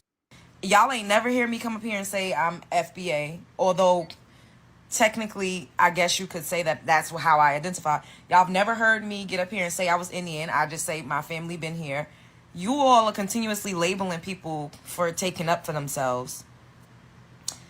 Why the fuck? Like, could y'all answer? Is FBA a cult? And why are people saying this, especially Black Americans? It's fucking bizarre. Spread love is the Brooklyn way. Yeah, I don't know. Like I said, I'm going to see if I can do more digging later on today and find that one video that she was referencing, because I'm highly interested in that one. I would love to see the opinion on that. Because the funniest thing is, whenever I've looked at cults directly out there, there's a lot of symbolisms, there's a lot of nefarious things that are there that are technically hidden directly in plain sight, right? So the other video, while I was trying to find the video that she was talking about, I ran into this video here. So let's take a listen to what this lady has to say here, right? It's gonna ruffle some feathers, but I'd like to read a book. First, they came for the socialists, and I did not speak out because I was not a socialist. Then they came for the trade unionists, and I did not speak out because I was not a trade unionist. Then they came for the JEWs, and I did not speak out because I was not a JEW. And then they came for me. And there was no one left to speak for me. This was written by a Protestant pastor during the HCOST, and it still rings true today. See, xenophobia is a tool of white supremacy. It is, and it always has been. And you have allowed your xenophobia, your need to delineate, to fuel you and Black Americans to be tethered to our version of oppression. This is not an aha moment. This is not an I told you so moment. This is deeply terrifying. Because while there is a country for me to be deported back to, this hate and hatred for immigrants that has distracted you into forgetting that you have always been their true enemy. And that's what you don't realize. We're fine with that. We will fight that battle when it comes. At the end of the day, I done covered too many stories where these folks like her will come from elsewhere, and they will make sure to tell Black Americans and to let Black Americans know a variety of ways that we are all different. So the moment of time that Black Americans like, oh, so this is the game that we playing. We good at playing games too. So we're going to sit up there and do a very great versus match, but we're going to make sure that we actually end it. We're not just going to keep it going. We're not just going to, keep it, starting for the longest. No. It's going to be a beginning. It's going to be a middle. And it's going to be an end. And we're going to be end directly of that conversation. So the moment of time that we decide to sit up there and do that and play the exact same game, now everybody's like, oh no, this is not fair. They're not supposed to be playing this game. They're not supposed to do the same things that we're sitting up there doing. Only we're allowed to sit up there and do. That's some crazy work. So y'all can pull up to the United States, right, and say that you're a part of the United States, but you're also waving the flag of a whole nother country that you said that you were oppressed in and that the United States helped to free you from. How are you serving two gods? I'm just trying to figure that out, because none of these folks can sit up there and tell me that. How are you serving two gods? I thought once you get to a country, you leave all of that other stuff behind, because now you are for this country. It's like if I wanted to drop my American citizenship and become a Greenland citizen, I again, dropping American citizenship. I'm not waving no flags. I'm not doing none of this other nonsense. Right, I'm not talking about pledging the allegiance. No, I'm a Greenland citizen. Whatever pledge that they got, that's what I'm pledging to. Whatever flag that they got, that's the flag that I'm sitting up there waving. That's the flag that I'm holding down. That's the flag that I'm representing, because now that is my home. So I'm trying to figure out, because that's normally how the thought process basically goes, right? So if that's how the thought process goes, how are all of these other folks pulling up to the scene saying that they're American, but you're waving another country's flag? Again, I'm a little bit confused. I'm a little bit confused because I could swear if people thinking about gangs, I'm pretty sure, right? If you had two gangs on two different, sides, you're not going to go to gang A and you're from gang B and you're going to go to gang A and their side of the block and start waving the flag. You about to sit up and start a war. Things are about to happen. It's not going to look pretty good, right? And again, even dealing with certain countries, you don't sit up there and do that because that's going to cause issues. That's going to cause problems. We have seen this either from mainstream media, either from boots directly on the ground or whatever you want to sit up there and put it as on social media. So again, why are these people doing this here? But you're supposed to be American citizens. I'm confused. Shouldn't everybody just be rocking the American flag if everybody's American? But I guess everybody's not American. Guess everybody ain't American though. But you got folks like this that want to get directly online and they want to try to talk to Black Americans and tell us what it is that we should be worried about. We are the beginning and the end of this whole situation. Everybody else is just stuck in the middle. You guys are now just getting your turn directly on the wheel. You're feeling a little bit of the fire, which you've probably never felt before, and you don't like that taste and you don't like how it feels. And now you want to sit up there and look at Black Americans, but we tried to tell you exactly what it was because we've been here. We've already been dealing with this, and we're going to continue to deal with this because this is home. You don't know what this is. You don't know what it's like because this is not your home. Like I said, that's the difference. That's the difference. Like I said, we've been fighting back and forth with the United States government and all the other powers that be. Y'all just got here. Y'all don't know nothing about that. Y'all were just chilling. Y'all were just cruising. Y'all were just doing whatever it is that y'all want us to do. And now, well, now you got a marker directly on you because of a variety of other people directly out there, doing stuff that they don't got no business doing or deciding to go on social media and run their mouth. So now all of y'all got to deal with it. When we told y'all to just shut up, calm down, and just play the same game that y'all been playing, but y'all thought that y'all were bigger than the program. So now the program is showing you specifically what it is. And now they're putting you directly in your place. That is your fault. You didn't want to listen to us. Like I said, how many people did we sit up there and see that decided that they wanted to vote for Donald Trump and they came up with songs and they went on the podium and stage like, I will vote for Donald Trump. I voted for Donald Trump. Yeah. Right. They were doing all of that. And then those are the same people getting deported the next day. In comes June 1st, the exact same people that ICE was going through their communities and made it into a ghost town. It might have been a hustle in a bustling area. And then it became a ghost town within less than a week. And you know who people wanted to blame directly for all of those things happening? Oh, Black Americans, why are you guys not helping us? Why are you guys not supporting us? Why are you guys not speaking out against us? Well, that's because the main people who voted for it are the main ones that were for it. So anybody who was Latin and Hispanic, y'all caused this to happen directly to your people. Also, when it deals with a lot of these other immigrants that want to quote unquote call themselves Black, they're the same ones too that voted for this to take place and to happen. Because all of y'all, even though you guys are vastly different from the areas that you directly come from, and you may not see eye to eye, when it deals with us, all of you guys magically want to formulate Voltron. Y'all want to call down the power of the Megazord and have the power sword so that you can sit up there and fight the great fight. Here you are. Here you are. And now whatever Megazord that y'all formed is now destroyed. And your powers are now gone. You have no more dino coins. Them boys are done. And there are no Zeo crystals for you to turn directly back to so that you can get a second season. It is done. Like I said, you are the causation of your own downfall. Y'all didn't want to sit up there and listen to the people that's been here dealing with this. Y'all thought that y'all knew better. It's crazy work. Anyway, let's keep going. Is what has led to them now having a tool to displace and disenfranchise even more Black Americans. Please understand that. Look at the cities that are being hit. These are not cities that have a high Black immigrant population. These are Black American cities. Wake up. They simply use your hate for us to distract you while they created this perfect weapon to use against you. And you help them.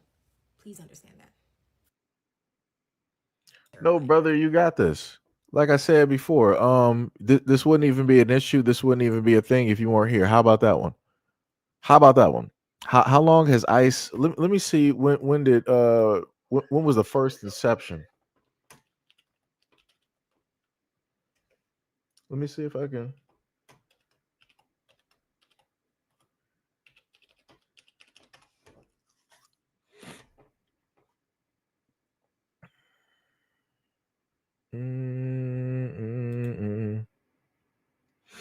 So it said, what was immigration called before ICE? Before Immigration and Customs Enforcement, or ICE, was created in 2003, federal immigration and enforcement functions were handled by the Immigration and Naturalization Services, or INS, which was dissolved by the Homeland Security, splitting its duties into ICE enforcement and United States citizenship and immigration services and customs and border protections, CBP. So if I'm to look at this correctly,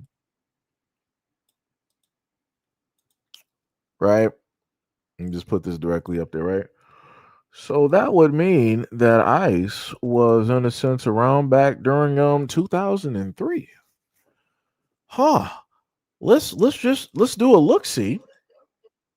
Just color me surprised, right? Who was the president back in 2003?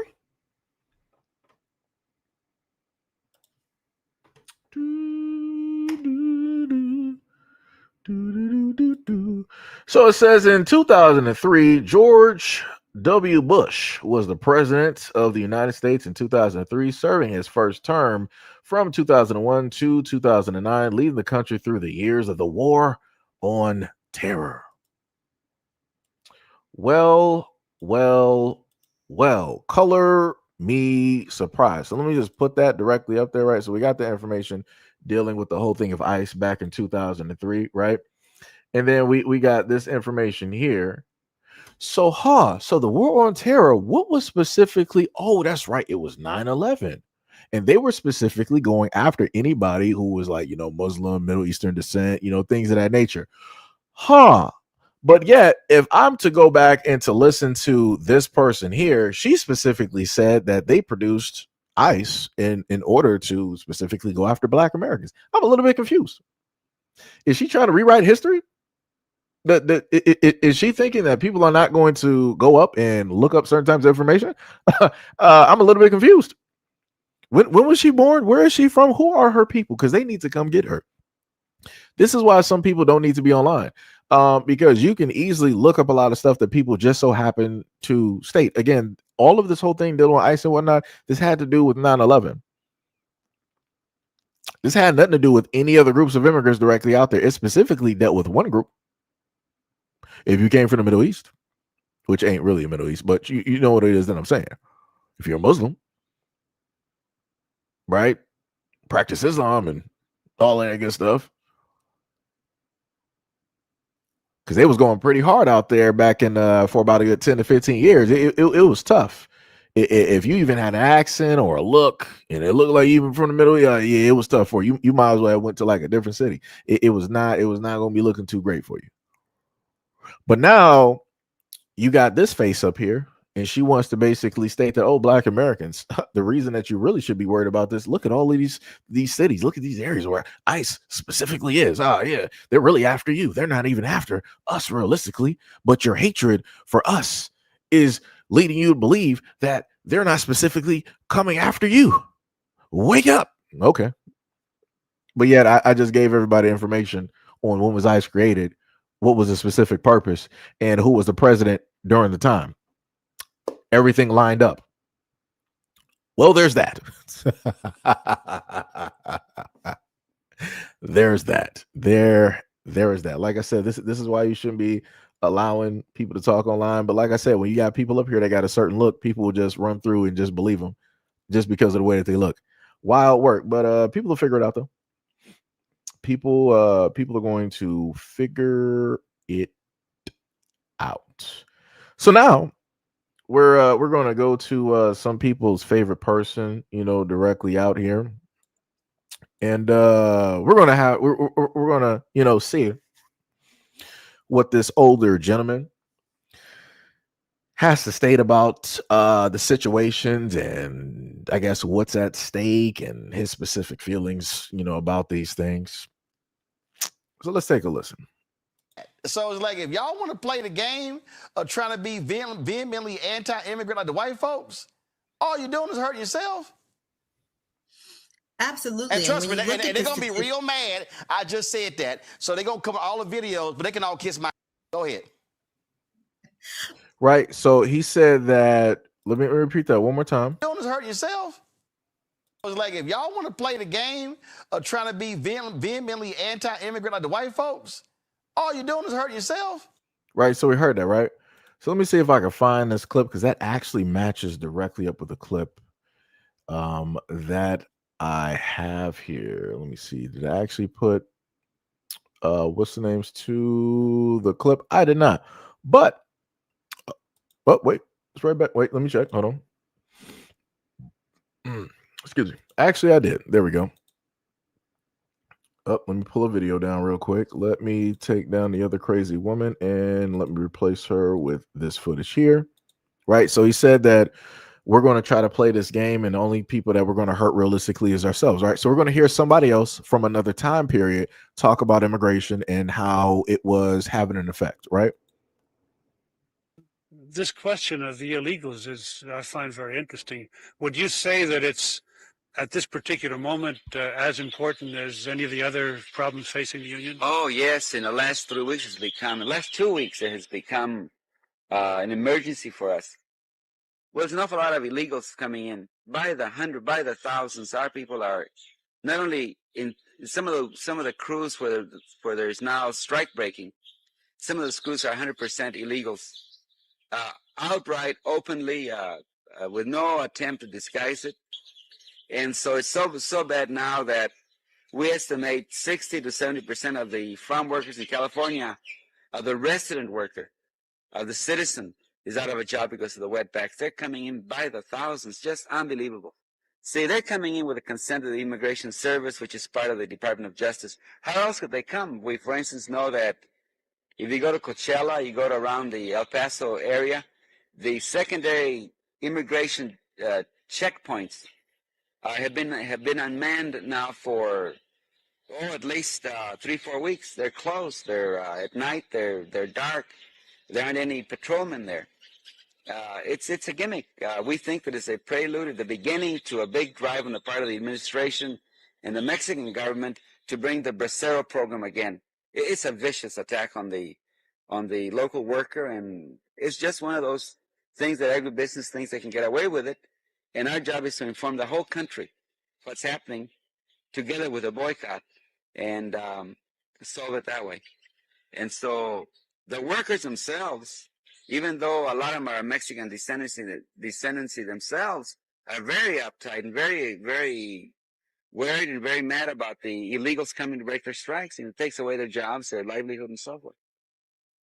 Does that put you in an uncomfortable position to be against the illegal immigrants because they are from Mexico?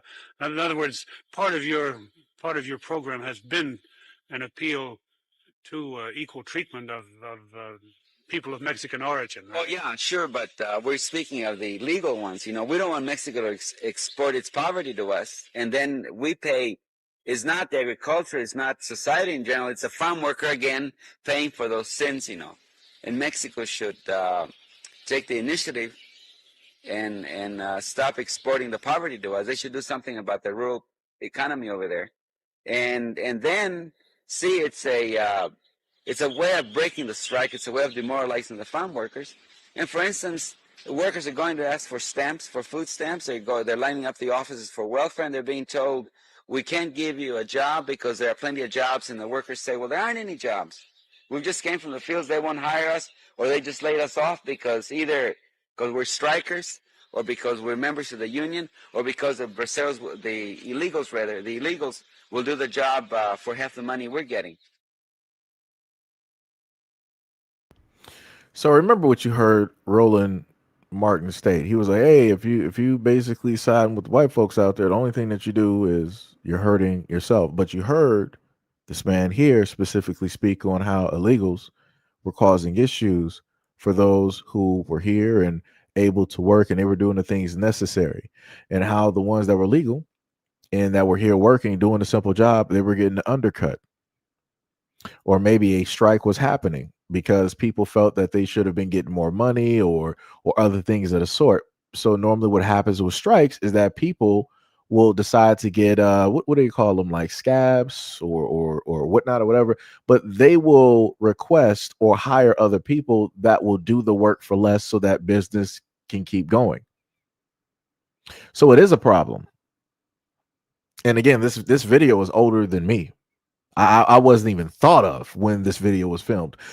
But you know, let's keep going. Absolutely. And trust me, when you look and at they're this, gonna be real mad. I just said that, so they're gonna cover all the videos, but they can all kiss my. Go ahead.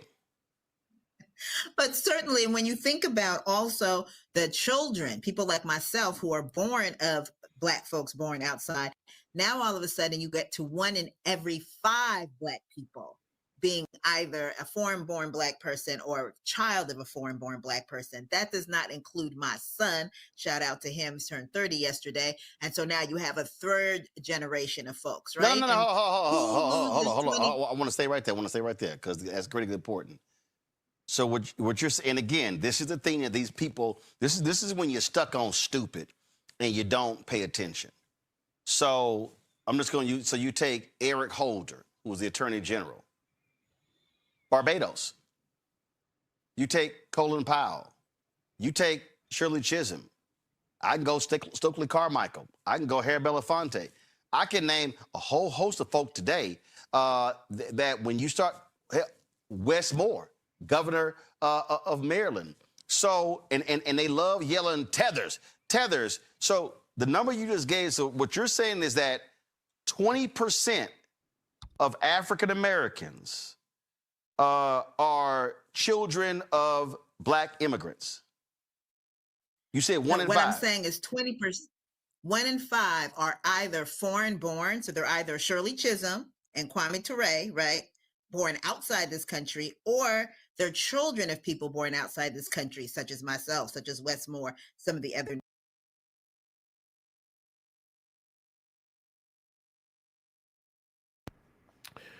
Right. So I could swear, because didn't he sit up there and say Westmore wasn't? Let me, because I love that, people happen to mention uh things directly up here, right? Let me just do that. I knew his name sounded very, very familiar because we covered him briefly, right?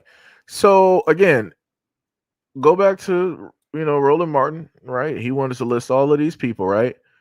But he did not mention this fact directly to a lot of the folks. Maryland Governor Wes Moore vetoed slavery reparations study, citing a need for the work itself. Brother, what?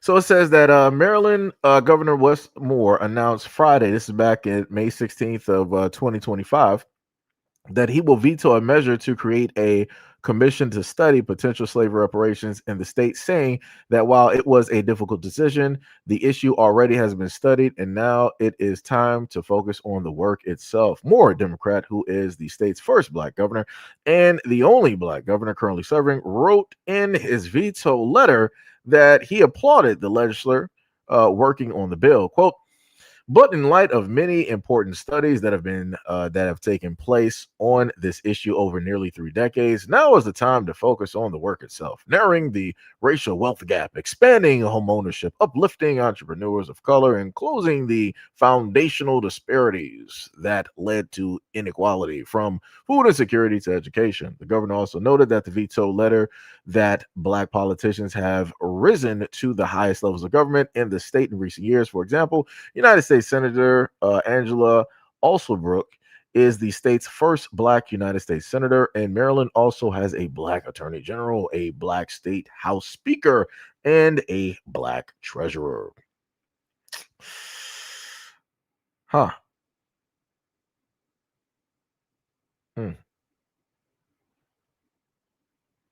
Well, so much for that. So much for that. Yeah. Very interesting how people want to sit up there and list all of these, other things, but they don't bring up how, people want to, step in and cause certain problems and issues politically when it deals with Black Americans and the things that we are, working directly on and all this other type of stuff, right? So let's keep going. This, and this is a Jamaican woman stating that Black Americans complain too much, and that's why the rest of us are more successful because we work hard and we appreciate things. Well, I'm not gonna say she lying.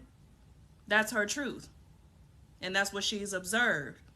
Y'all do complain that we come here and we taking your jobs and all that other kind of stuff. We come here, we work circles around you because we appreciate hard work. Not saying that y'all don't, but y'all are used to a lot of privileges that blacks in other countries don't have. So when this So why don't the blacks in other countries have those privileges? What so if you have the government body, let's say of like Jamaica or elsewhere, is totally representative of you, how don't you have, the privileges? How don't you have things set forth to make life easier for your people specifically there, knowing the history and the hardships that you guys have had to go through? I'm a little bit confused. I'm a little bit confused. And again, with the whole thing of everybody saying that they're so much more hardworking than Black Americans. Wow. Wow. But let's keep going. Jamaican woman spoke up and said this, y'all jumped all over her. Was she telling the truth? You just didn't want to hear it. The bottom line is this. They said, she quotes, this Jamaican lady said that immigrants come to America and do better than Black Americans because back in their village, they wipe their butt with leaves and all of that kind of stuff. I mean, that's just teaching you to be grateful for the opportunities and take advantage of the opportunities that you have. Y'all were born with these opportunities available to y'all, and y'all didn't take advantage of them. So when our families come here and pass it down generation to generation, work hard, take advantage of all these opportunities, you looking at us like, wow, send them back to their country. They taking all of our jobs and all of our opportunities. No, you were born with them. You just didn't pay attention to it. So when we come here, we do the work that needs to be done. Now you looking at us crazy. I side with the Jamaican on that. And that's just what it is. Of course she is. She's going to side directly with her people. If you pay attention to the conversation, she kept saying we, and then I. She that's what she kept doing. Started sounding French out here. Oui, mon ami. Like, mon chéri. Like it's crazy out here how these folks. Again, when you have Black Americans specifically stating who it is that we are and how it is that we do certain types of things, folks like this always want to get directly online and they want to start making videos and yada yada yada. Again, a lot of these folks, they can't talk about nothing else of interest that would draw eyes directly to them. They have to keep consistently talking about and making content about Black Americans in order to have any type of level of success. Any type of level of success. Like I said, it's some crazy work out here, but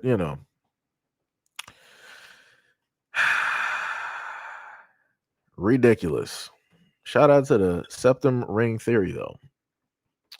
And again, she makes the same content all the time. If it's not her talking about this, then somehow she's talking about Black American men in a negative light. So now we're going to take this turn of events and we're going to look directly at somebody being too overly concerned when it deals with ICE. Understand how traumatic this situation in Minneapolis feels. Like, I am sitting in my living room and there's like I have large floor to ceiling windows in here, and every car that passes, because I live on sort of a major street, I'm like, is it ICE? I'm just like, is it okay? Nope, not ICE. Okay. There was a car this morning that was just idling in front of my neighbor's house, and I just sat at the window because I was like, because it was kind of like an ice car. It was a kind of car that ICE be driving, so I was like, is it I? And so I just sat there and watched, and it was just like a dude who was like walking back for something. I was like, oh, okay, it's cool.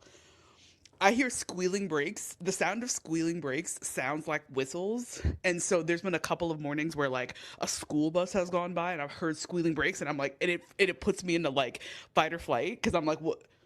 Okay, no, it's just I'm driving around. Oh, see. Literally, hold on, hold on. A big Suburban with non-Minnesota plates just pulled up and like idled, and I was like, and it's traumatic. every time I go out, which is not a lot, I'm what's this car doing? I rolled up on a car. I was driving the other day. I rolled up on a car that had deep dark tinted windows, and I just pulled up beside him and was just looking inside.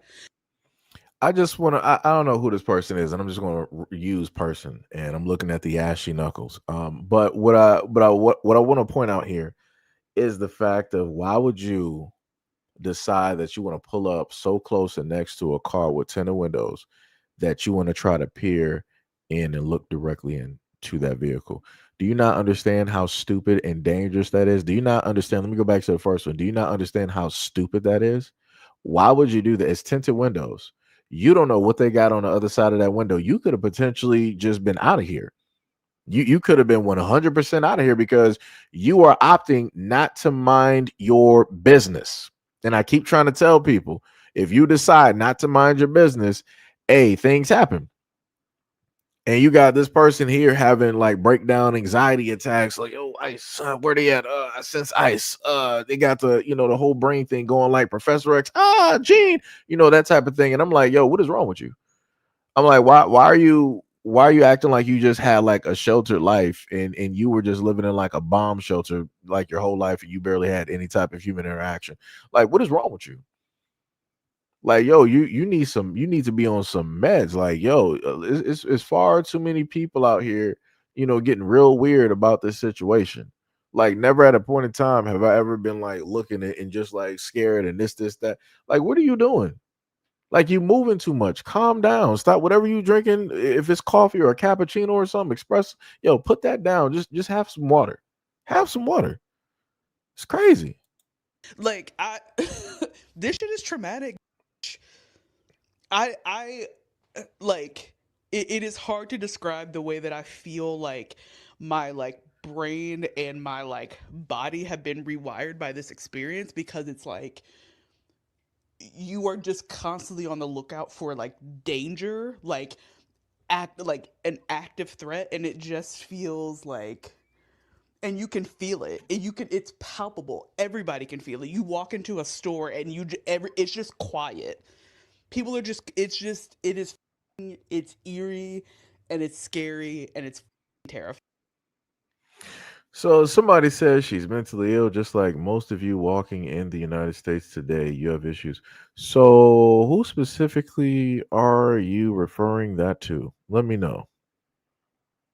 Talking to the Graham Sylvester. Let me know who you're specifically trying to just point that towards.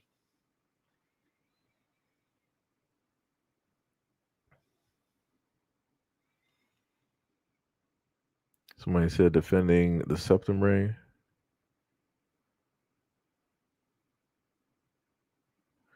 Wait, what? You said I appreciate all of the liberal women taking it upon themselves to intervene upon their men's xenophobia. What are you even talking about here? What is it? Somebody said, "Man, no, lol. Piercings don't define anyone. What's wrong with y'all? A lot of a lot of tribes all over the world wearing piercings." Well, we're not talking about tribes all over the world. We're talking about here in these United States. We're 9 times out of 10, well, actually, technically 10 times out of 10, because it's a rare, ultra rare instance that folks with the septum rings will actually make sense. Um, but I'll just use the 9 times out of 10. Whenever you happen to see this in the United States, it's going to be followed by something that just does not make sense. And again, her reaction to the whole thing dealing with ICE, it just doesn't make sense. Why are you moving back and forth and peering out the window and looking into somebody's car? Like, that's dangerous activity. That's dangerous activity. Like, why would you do that? Like, you don't do something so stupid. Like, that is diabolical. Again, we know what xenophobia is. I'm just trying to figure out how do we even sit up there and get there. But like I said before, because a lot of people want to start using and branding words specifically on Black Americans. Um, Because for me, I'm looking at it as you got a lot of folks out here with black phobia, where it deals with fear of black Americans or black American BA phobia, right? You have a lot of folks out here that want to get directly online and start mentioning that they're, afraid of black Americans, that they have these certain types of feelings towards black Americans and all this other type of stuff. And they're just going off of very little to any type of information, right? The same thing that people like to say about xenophobia, right? With BA phobia, you have those out there going off of very little information. They're going off of information from other people directly out there in order to come through and state their you know opinion, if you want to call it that. Some crazy work out there. Somebody said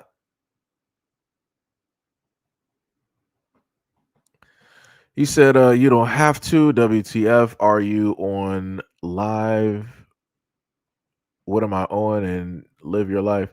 I mean, the craziest part is I am actually living my life. I do content, so maybe you should be living your life by actually not being in here. Because obviously you're not living your life if you're spending your time directly on your phone and complaining about me. You should be out there, taking trips. Go swim with some dolphins or the whales, right? Go take a telescope or a Nikon, P1000 and go look at the moon and the planets. Right? Go to Alaska or somewhere in Upper Russia and look at the aurora borealis. Go to the Serengeti. There's a lot of things that you could be doing, but you opted to be specifically here telling me that I need to mind my own business and go live my life. I am living my life the way that I want to. Obviously, you're not doing that. I'm actually happy with what it is that I'm doing. You're the one that's actually unhappy.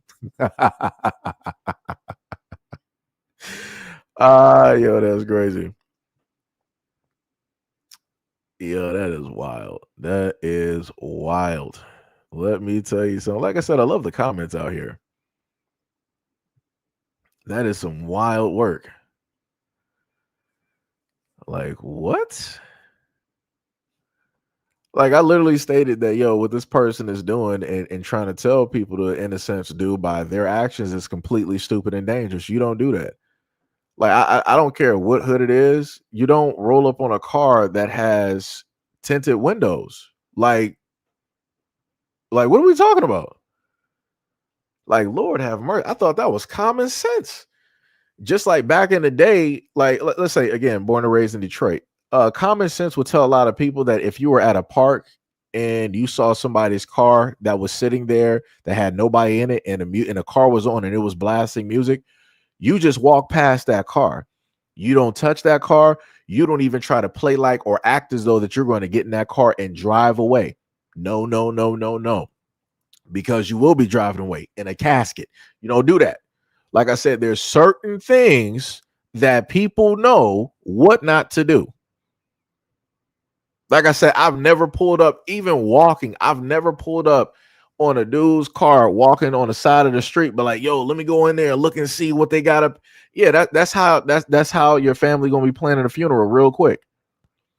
That's how your family is going to be planning a funeral real quick. Again, you got people out here making dumb and stupid decisions. And luckily they did not win a stupid prize. But I promise you, let this person decide to go do the exact same thing again somewhere else. Oh yeah, you're gonna be hearing a whole nother news story. You're gonna be hearing a news story, I promise you. Like, that's crazy to me. Where did a lot of y'all grow up? And this is why I sat up there and said the whole thing with the Seth and Ring theory. She is giving people dumb information. Do not copy what this person did. Don't do it. Don't do it. You're going to get yourself in danger. You're going to get yourself maimed, or better yet, you're going to find yourself 6 feet deep talking to God, asking, "How did I get here?" Those are the only 3 options that you got. Don't do this. Like I said, don't follow stupidity. Like I said, it's crazy out here. that is wild. That is 100% wild. Like, you don't do stuff like that. You don't. It don't even matter, even if it's in your own neighborhood. You just don't do it. There's just certain stuff Hood logic 101. It's just certain stuff that you just don't do. Like, oh, that's oh my God.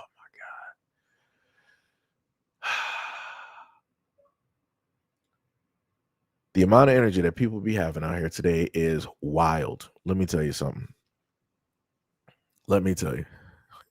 Donna was like, yo, make sure your life insurance is paid up on you and your children. Yeah.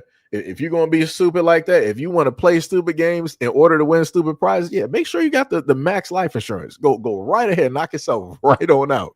Go right ahead. Go right ahead. Like, that is crazy. It is crazy. Sham was like, I wasn't in the projects, but I was in the hood. Yeah, same here. Same here. Yep. Let me see. You said Kennedy said make sure you have a revocable trust, LOL. Yo, that is crazy. That is diabolical here. But like I said, it is what it is, man. People just wanna sit up there and just do anything and think that ain't nothing gonna happen to them. All right. So now we're gonna listen to this young man and hear what he has to state about the online discourse, and things of that sort. So let's just take a listen. Online discourse about why black people aren't out there protesting more, ain't out there on the front lines more, and saying that this isn't our fight. Some of my mutuals are into it, and they beefing with each other. But I'm going to try to explain to those people who don't know and don't understand why black people ain't out there. I'm going to explain to y'all, and I'm going to try to do it quickly because I want to do a longer form, but that'll be on a different platform. So here we go. I was born in 86, right? Throughout the 90s and the 2000s, one of the things that kept being said about black people is, they need to build up their community. Why don't they build up their own neighborhoods? Why don't they own their own businesses? Why ain't they doing all this stuff? They commit the most crimes. They're the main ones on welfare and all this other stuff. And they're the main ones with affirmative action and DEI and all this other stuff. And we believed all the stuff and negative stuff that they were saying about us, our community, and our culture, right? Right. Now, fast forward to where we are now, where a lot of us are doing our research on this stuff and realize a lot of the stuff that they were saying about us was just straight up lies. We don't commit the most crimes in this country. We're not the main ones who benefit from welfare programs. We're not the main ones who benefit from DEI and affirmative action. And regardless of anything that has ever been said against us, we still find time to laugh, smile, build up, take care of our families, and do all of that stuff. And we're learning that all that stuff that they said about us was lies. We also learned that a lot of the stuff that our ancestors fought for, the people who do benefit the most from that stuff, are the ones who will talk trash about our community and about our culture and don't even understand it. Facts. And now we're feeling offended because you guys are benefiting from the stuff that our ancestors fought for, but yet are the same ones talking some of the most trash about us. And y'all want to wonder why we're not fighting? We fought for y'all back in November. November 2024, we fought for y'all. Y'all didn't fight for y'all because it was a hectic time during that election.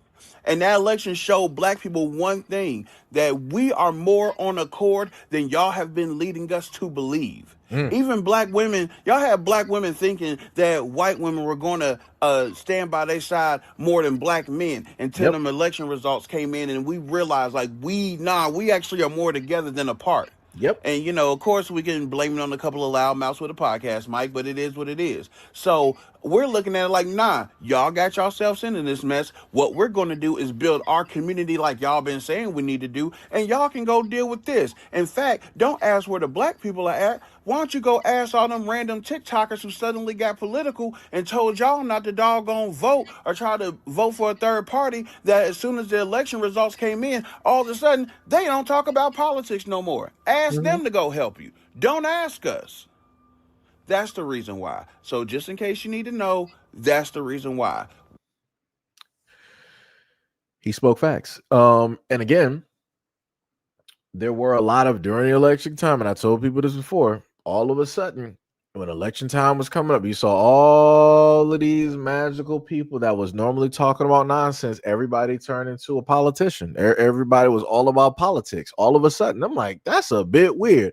I'm like, weren't just some months ago, y'all were just talking about some foolishness. Y'all were talking about some drama. Y'all was talking about some gossip. You was talking about stuff that didn't have nothing to do with nothing. But all of a sudden, magically people are just like the most studious of students.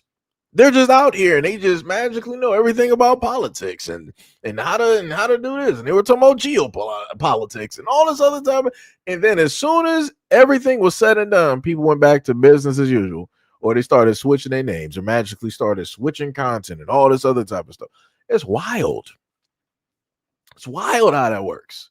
Like I said, who are some of the main people that I spoke directly on that was doing stuff like this? You had Lotto, aka Mulatto.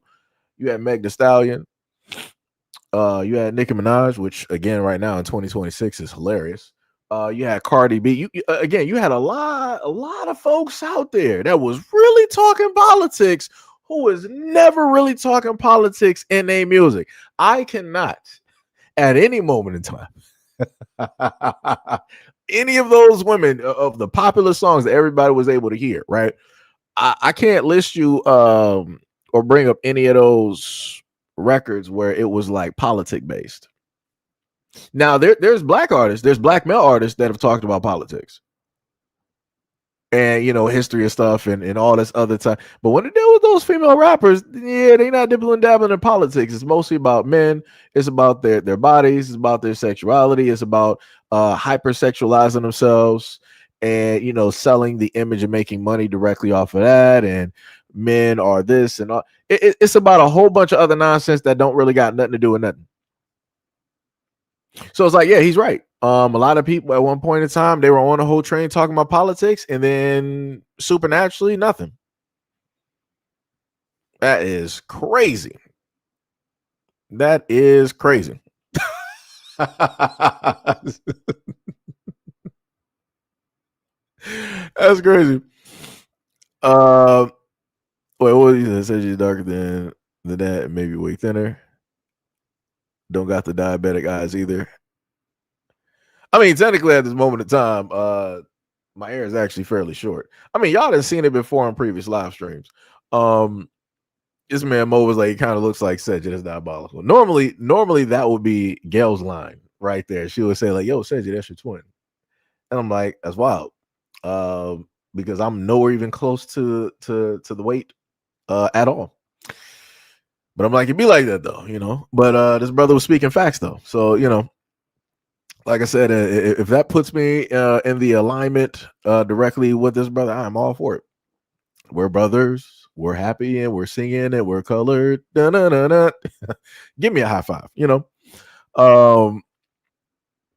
Shem was like, he don't look nothing like that. Yeah, Gail up here laughing in the comment section. Oh man, can't take y'all nowhere. Let me tell you, I cannot take them nowhere. But the funniest thing that people tend not to look at, and again, I gave y'all two videos where folks have a whole issue with how it is that Black Americans are getting seen and deemed, while all the rest of the videos are pretty much harping on Black Americans.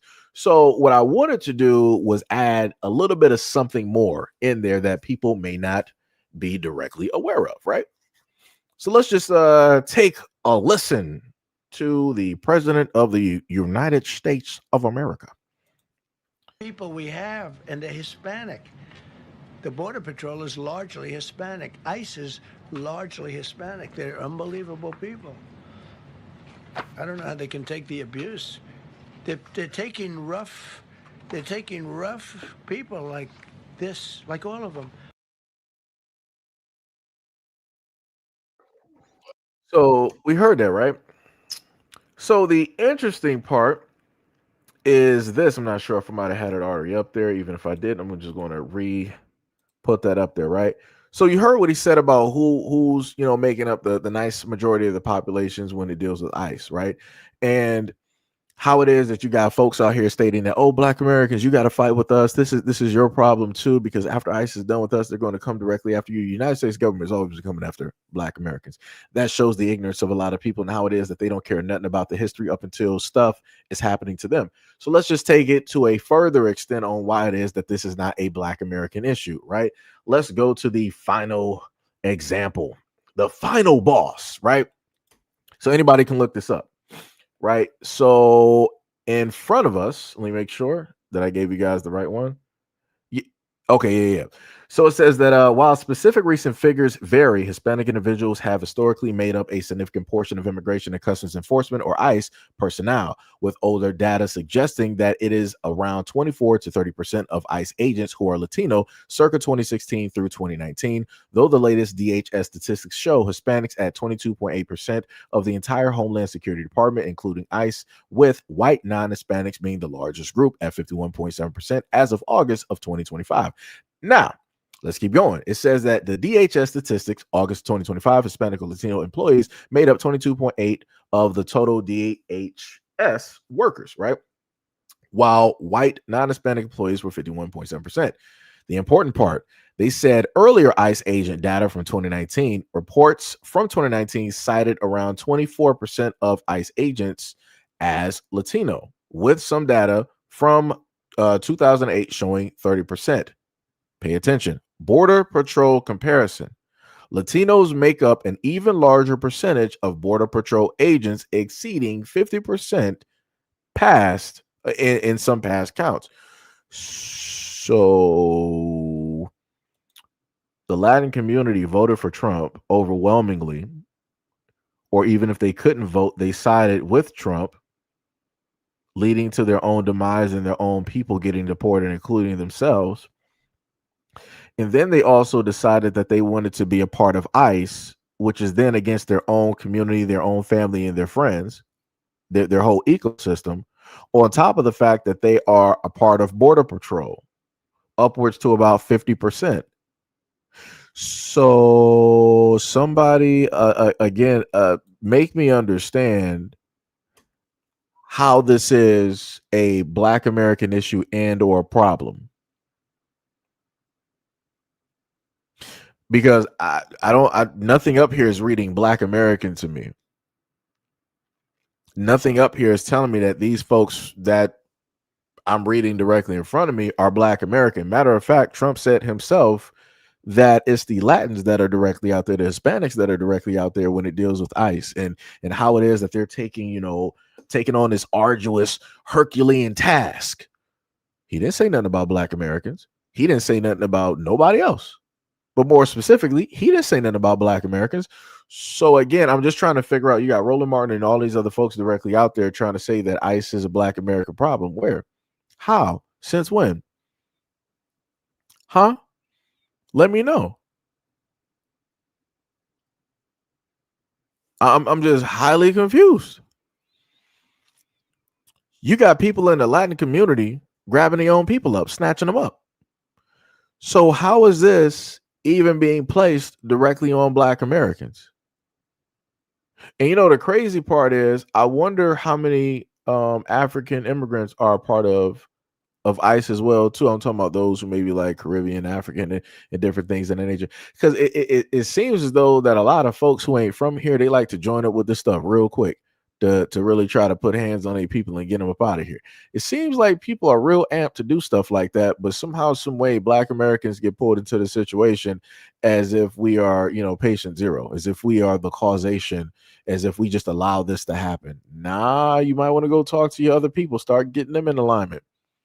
Start figuring out what that's really about when it deals with your own people. Don't start bringing this over to the Black Americans and be like, yeah, this is on y'all. Y'all didn't do this. Like the dude said earlier, it was like, yo, you had a nice percentage of Black Americans, both male and female, that voted Democratic, and not just for themselves, but they voted for everybody else. And everybody else is like, we're not going to sit up there and vote with the Blacks. We're voting conservative. We're voting Trump. We're voting MAGA. I will vote for Donald Trump. Dun, dun, dun, dun, dun, dun, dun, dun, dun, dun, dun, dun, dun, dun, dun, dun, dun, dun. So yeah, now y'all got to deal with the fallout. And the craziest part, going back and listening to their brother speak, was the funniest thing that happened after the election is that you still had melanated women that held seats on mainstream media news, trying to push the narrative and trying to blame Black men for the reason that Kamala Harris didn't get elected. And like I said before, it even got to the point where you had Al Sharpton out there.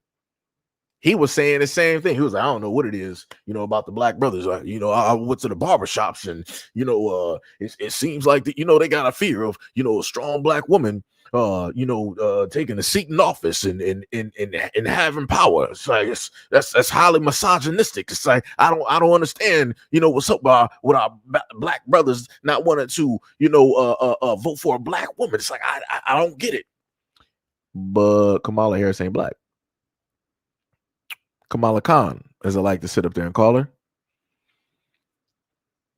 And it's crazy how people want to sit up there and keep bringing up the Kamala Harris thing, also knowing the fact that Kamala Harris has a white man directly on her arm.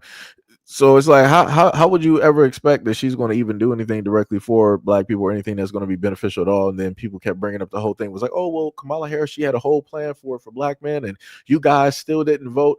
Y'all should have been, you and Biden were directly in office for how long? And y'all never had a plan up until the last minute when it was time for you to get into office. Now you came up with this magical plan. You had all of this time to come up with a plan for black men. Yeah, nah. That's not happening. No, brother. Like I said, what did Ice Cube tell people? He was like, yo, I sat up there and went to the Democrats with the plan that I had, and they said wait until after election. And then he was like, oh, word? No problem. Let me sit up there and talk to the Republicans and see what I can spark up. Let me see what I can make happen over there. And like I said, nobody wanted to pay attention to that. Nobody wanted to pay attention to how Ice Cube was in front of a group of all women. I think, what was that called? It was called like the Queen's Podcast or whatever they wanted to call it. And all of them were just jumping and attacking this dude, like, oh, so what specifically do you have in there for black women? And it's like, what are you talking about? It's like the whole thing has to do with black people. It's the whole thing is to benefit black Americans. And they were like, no. So what do you have in there specifically written for, black women and this, that, and the third, and all these other types of things and whatnot or whatever. And you had women up there disagreeing with what it was that Ice Cube was talking about. And he was like, well, did you even read what the plan was even about? And she stuttered and she was like, no, I didn't read it. He was like, well, if you want to read it, you can go online and read it. And if you want to add some things to it, we got areas online where you can, make notes and add things directly to it, and it can be, thrown directly in there. Like I said, you were looking at a black man getting attacked who came up with a plan, and it didn't matter where he went. You had melanated women, they wanted to attack him. The Democratic Party wasn't trying to mess with it at all. So like I said, I ain't trying to hear none of that. I'm not trying to hear none of this. And then you have people like, who was it, like Joy Reid and some of these other women directly out here on these mainstream media, always demonizing black men and saying all of this other type of stuff, along with the whole thing of going back further back during the pandemic when it was like Stacey Abrams when she was trying to get reelected, and then still somehow, some way, no matter how the vote was sliding, people like, yeah, the reason that Stacey Abrams didn't make it is because of black men. Brother, Jesus, like people just cannot take responsibility. Somebody has to be the fall guy. That's crazy. That is wild. Oh my goodness. Oh no, that dude was trolling. Talking about she was gonna pull us in the White House. Yeah, all right. All right, that was specifically Kamala Khan as an Indian woman. Like I said, I didn't show the video a multitude of times when Kamala was getting interviewed by an Indian journalist, and he specifically stated that she was the first Indian representative in government. And I'm sitting up there waiting. I'm like, all right, Kamala Harris, like you're gonna tell him that you're a black woman, right? You went to HBCUs and all this other type of stuff, and you be using hot sauce and grains, and y'all know about Kwanzaa and all this, right? You're gonna correct them, right? She ain't never saying nothing against it. She sat up there, she nodded her head, and she smiled, and she went in directly into her answer and her response. And I was like, well, right there, that just sealed the deal for me. I know exactly who it is that she is. Because the moment in time that you try to tell a black woman that she is not a black woman, or you try to call her something else, she's going to go right back to that road and correct you. And then from correcting you, she's going to give you and deliver the information to you to let you know specifically who it is, who her parents are, and all of these things. Kamala Khan did not do that. I wonder why. But like I said, a lot of people still to this day sit up to say that that she is a black woman. So so be it. Whatever people want to sit up there and and believe. However, people want to sit up there and go about it. You got it. You got it. Um, Keith Taylor said reparations should be cash. Anything else could be allocated, aka digitalized. I mean, yeah. Yeah.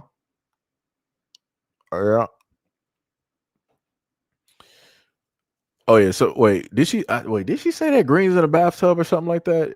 Like I said, like even with my grandmother, I don't even think I ever remember seeing like greens in a bathtub. I always remember like the greens being like in the kitchen sink.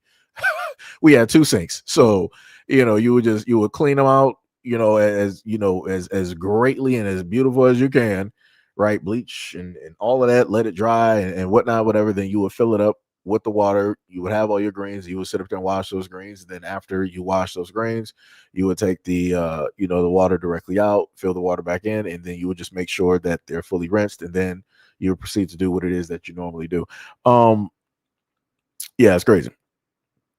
That is some diabolical work. Reber, or well, I'm just going to say Rebel, right? Rebe, I'm sorry. You said that Kamala's sister's bio says that she is Indian. Mm. Mm. Song, what is up? You said, and as soon as Joy Reid got canned, who did she first call for help? Black men. Yeah, that's crazy. Like I said, the craziest part about that is I've covered over the years a lot of these melanated women, because I can't specifically call them Black American women because again it's up in the air. A lot of people want to cosplay and portray themselves as that, but they're not. You got a lot of these melanated women that take up these seats. It don't matter if it's in sports or mainstream media, wherever it is, and they will dog the mess out of Black American men for no reason. They're not going to talk about the men of their culture. Even if those men are present, they're not going to bring them up. They're not going to talk about them. They're not going to put them in a negative light. But let it be a Black man in sports. They're going to horribly talk about him. I forgot what was that girl's name? Was it Steele? Or what was the other one? It was quite a few of them that when it dealt with negative stories about Black male celebrity athletes, they made sure to always stay on that, right?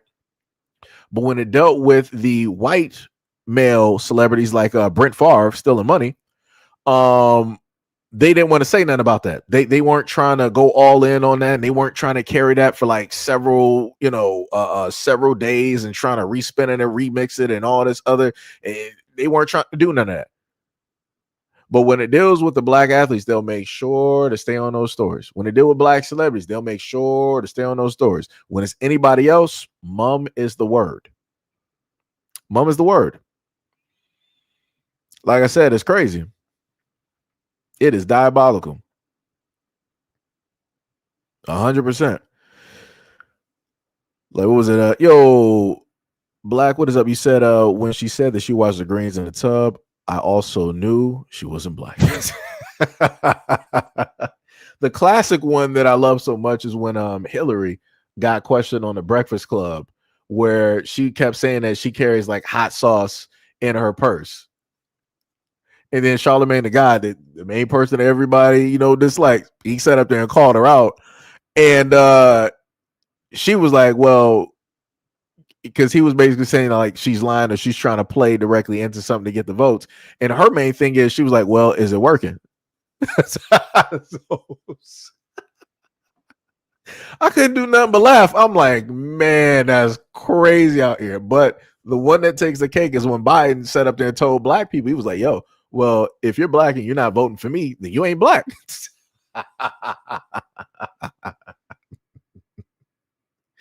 Woo, diabolical. And I also want to note to a lot of people, because Petra's Farm remembers, right?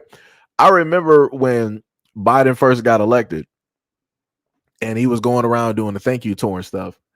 And one of the main things that Biden made sure to state, he was like, and a special thanks to the Black women who did the groundwork and who, helped to get me, elected or, reelected and all this other type of stuff. Black women were online. You couldn't tell them nothing. Right. So much so that this is when you have those other groups that claim that they are allies of Black women. This is when you have the Latin women coming directly out, and it came on mainstream media. It was like, oh no, realistically, it wasn't the black women, it wasn't just them, the Latin women out here, we really was doing the footwork, we was doing this and doing that. Like I said, so the moment in time that black women get highlighted for something, for their own decisions, and everything came to fruition the way that they wanted it to do, and they made it so by their actions, here comes other people to not even just let them just have that. They got to take a little bit of shot. They got to throw the energy somewhere else. But mind you, if that failed, right, and people knew that it failed, those same people wouldn't be trying to come through and sit up there and try to share the blame directly in that. They're not going to try to do that. So, and this is why I tried to tell a lot of black women out here before, that you don't really have the allies out here that you think that you have. This is why one of the previous people said the exact same thing. I think it was the previous guy that I had directly up here, which was this guy, and how he was stating how white women basically had a lot of black women out here tricked into thinking that they were going to side with them in an election. And then those white women was like, yeah, no, black women, y'all by yourselves. We sitting up there voting over here. They waited fine night up until the night of that election to let black women know that, hey, we were never on your side. And this is historically what they've always done. So again, wrapping all of that directly into the whole thing with delineation. This is why black Americans are separating themselves from a variety of things, because whatever we've decided to, in a sense, connect ourselves directly to has, had a negative or harmed us in one way, shape, or form. We've been used a variety of ways. And again, black Americans are tired of being used by everybody else.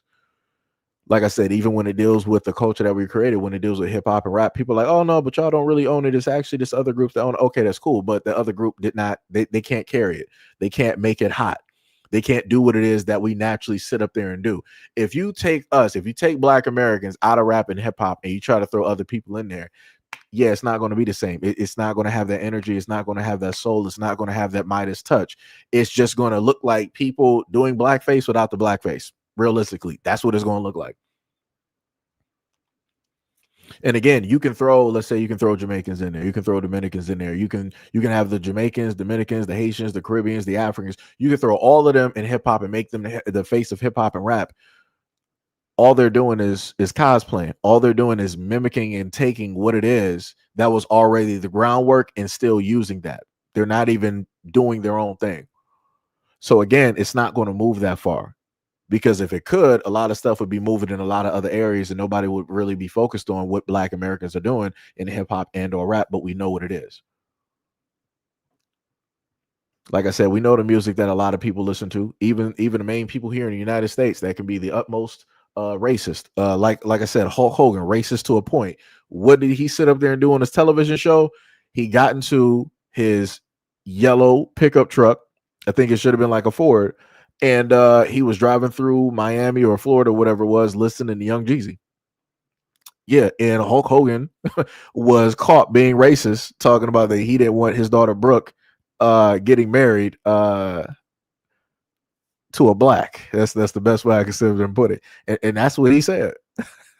He said on the off chance that she does, he at least got to be, rich and wealthy. That's the only way that it would sit up there and make sense. But nah, we just, even still, it's just like, nah, it's not it. Racist to a point. Like I said, you can't make this stuff up. It's wild out here. Like I said, I don't see people sitting up there like listening. How many what they got, like Muslim or Muslim music, like I'm not even sure what that is, in a sense. I mean, I know it got some some tunes and some instruments and stuff like that, but nobody out here rocking that music. Ain't nobody sitting up there like rocking nothing from like Australia. Ain't nobody really out here rocking African music like that and all this other. Like I said, like, pay attention.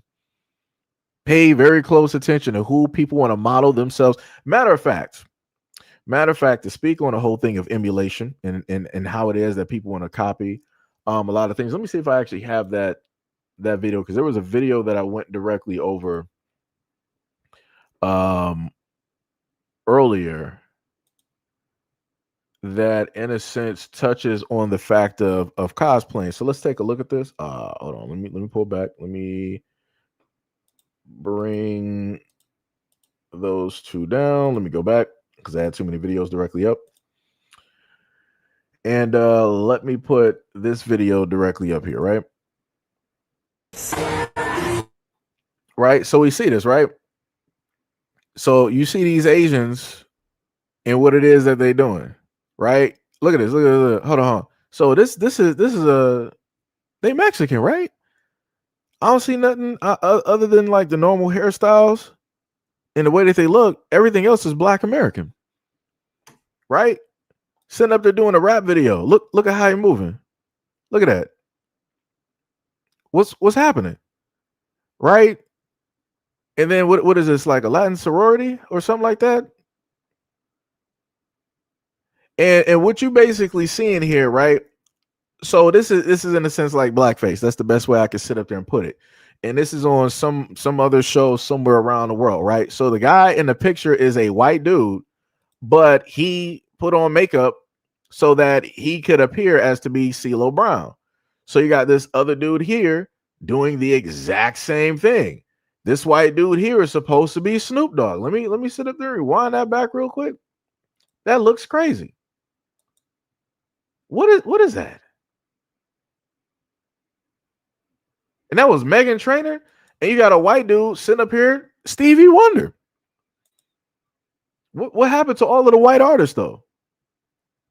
What happened trying to, what about all of the what happened to all of the great and prominent white artists? Right? How come nobody wanted to be like Johnny Cash or something like that? Y'all ain't want to be like Axl Rose.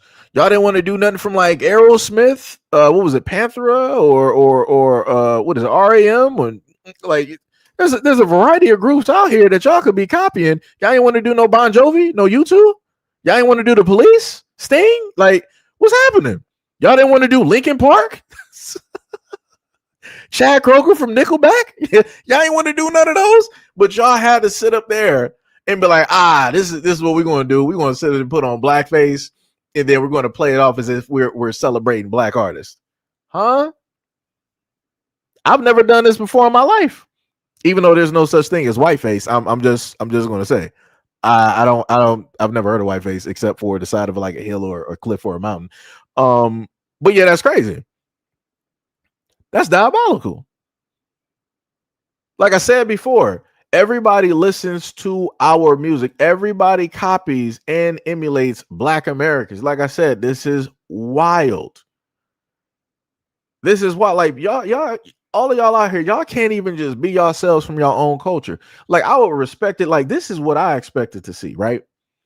Like back when Black Panther first came out, a lot of people were sitting up there saying like, "Oh, Black Panther, that movie, it was a powerful movie that it impacted everybody right around the world. People were proud of their cultures. Like you heard people that were like, let's say like Native American or Mexican or Indians from India going to, or even people in China going to watch Black Panther in their own cultural wares, because that's how that movie it spoke to them in such a way that it made them proud to be who it is that they are, because they watched another group of people up there being so proud and unapologetic about how proud it is that they are throughout the movie. Whenever I think about people wanting to do music or just being here in the United States, that's what I expect to see. Like Nigerians, I expect y'all to be proud of being Nigerian. I'm not talking about waving no flag. I'm talking about every single thing that you do. I'm talking about in the clothes that you wear, all of that. That's not what I see. When it deals with the Dominicans, I expect to see the same thing. That's not what I see. When it deals with the Mexicans, the Latins, and everybody, that's not what I sit up there and see. I see everybody in some shape or form taking parts or cosplaying or mimicking what it is that Black Americans have always been doing. That's crazy to me, but everybody want to say that we don't got no influence, we don't got no move, we got no motion, we don't got no waves, we don't, we don't do nothing out here. But yet I'm looking at this. I'm looking at young Hector out here doing a rap video. Okay. All right. Like I said, that's wild to me. The other thing that should have been added directly in here is K-pop. that's a prime one right there. K-pop, they copy everything from Black Americans.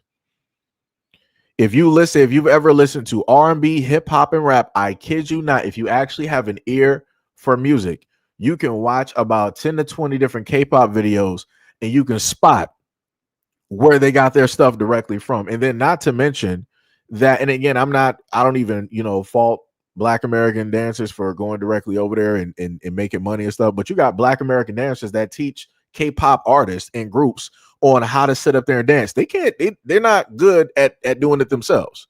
Now, if it's the Japanese, it's a little bit different because, like I said, the Japanese, that's a whole nother breed of Asians right there. And when it comes to them actually studying and getting stuff down, it's vastly different. Vastly different.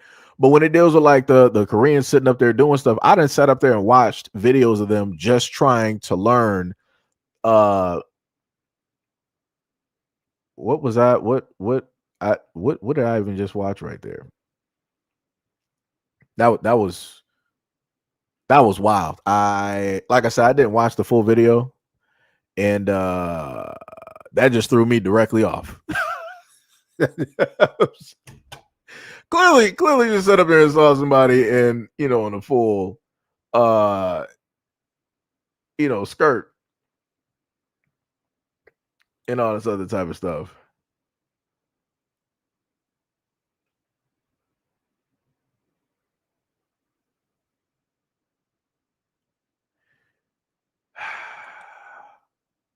Okay, well, we saw the full video. I never saw the full video the first time, but I guess the main point that he was making in that video was the fact that the Korean or the Asian that was dancing directly in the video with the skirt, they got that whole dance directly from somebody that was obviously Black.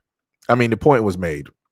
I could disagree with a lot of other stuff, but that's directly to the side. It's the whole thing of people basically taking things directly from Black.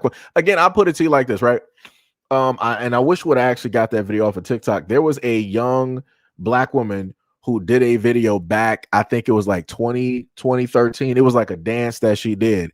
And it wasn't up until Christmas of 2025 that it just blew up. But guess who was doing it? It was somebody white. And it's the same exact thing that always happens on TikTok, that when Black Americans do something, it's magically smothered. It gets no type of light. It doesn't really get popular. It gets sort of kind of popular. But then when you have a random white content creator decide to copy it and do it, magically it just blows up out of nowhere. I'm like, how do we do this? I'm like, y'all don't even naturally move or dance like this. Like, come on now. Proof of which, dealing with the whole like dances and stuff, when Black America is like, all right, so y'all want to play these games and make it seem like y'all can just come up with dances and make stuff hot. No problem. We're going to take a break from TikTok doing any type of dances. TikTok was the driest thing possible when Black Americans stepped away. There was nothing there. And that was during the time where everybody was doing dances and choreography. The moment in time where Black America was like, yeah, we're not doing that no more. So y'all figure it out. Yeah, it was looking real stale real quick. It was like magically, it's like people didn't know how to invent anything because they say that they can invent, they can do this, and they can. People wasn't moving. People were just doing the most stupidest things. They couldn't even move left to right on beat. I'm like, okay, but you made this dance popular. Oh, you're the one that did the choreography. Oh, okay, all right, you got it. Like I said, when you actually put people on Front Street and make them prove what it is that they feel about themselves, they fail every single time. Every single time. And then once Black Americans stepped back to the forefront, TikTok was live again. Color me surprised on that one. But everybody else is able to dance though, right? Everybody else can make stuff popular. Everybody else can move.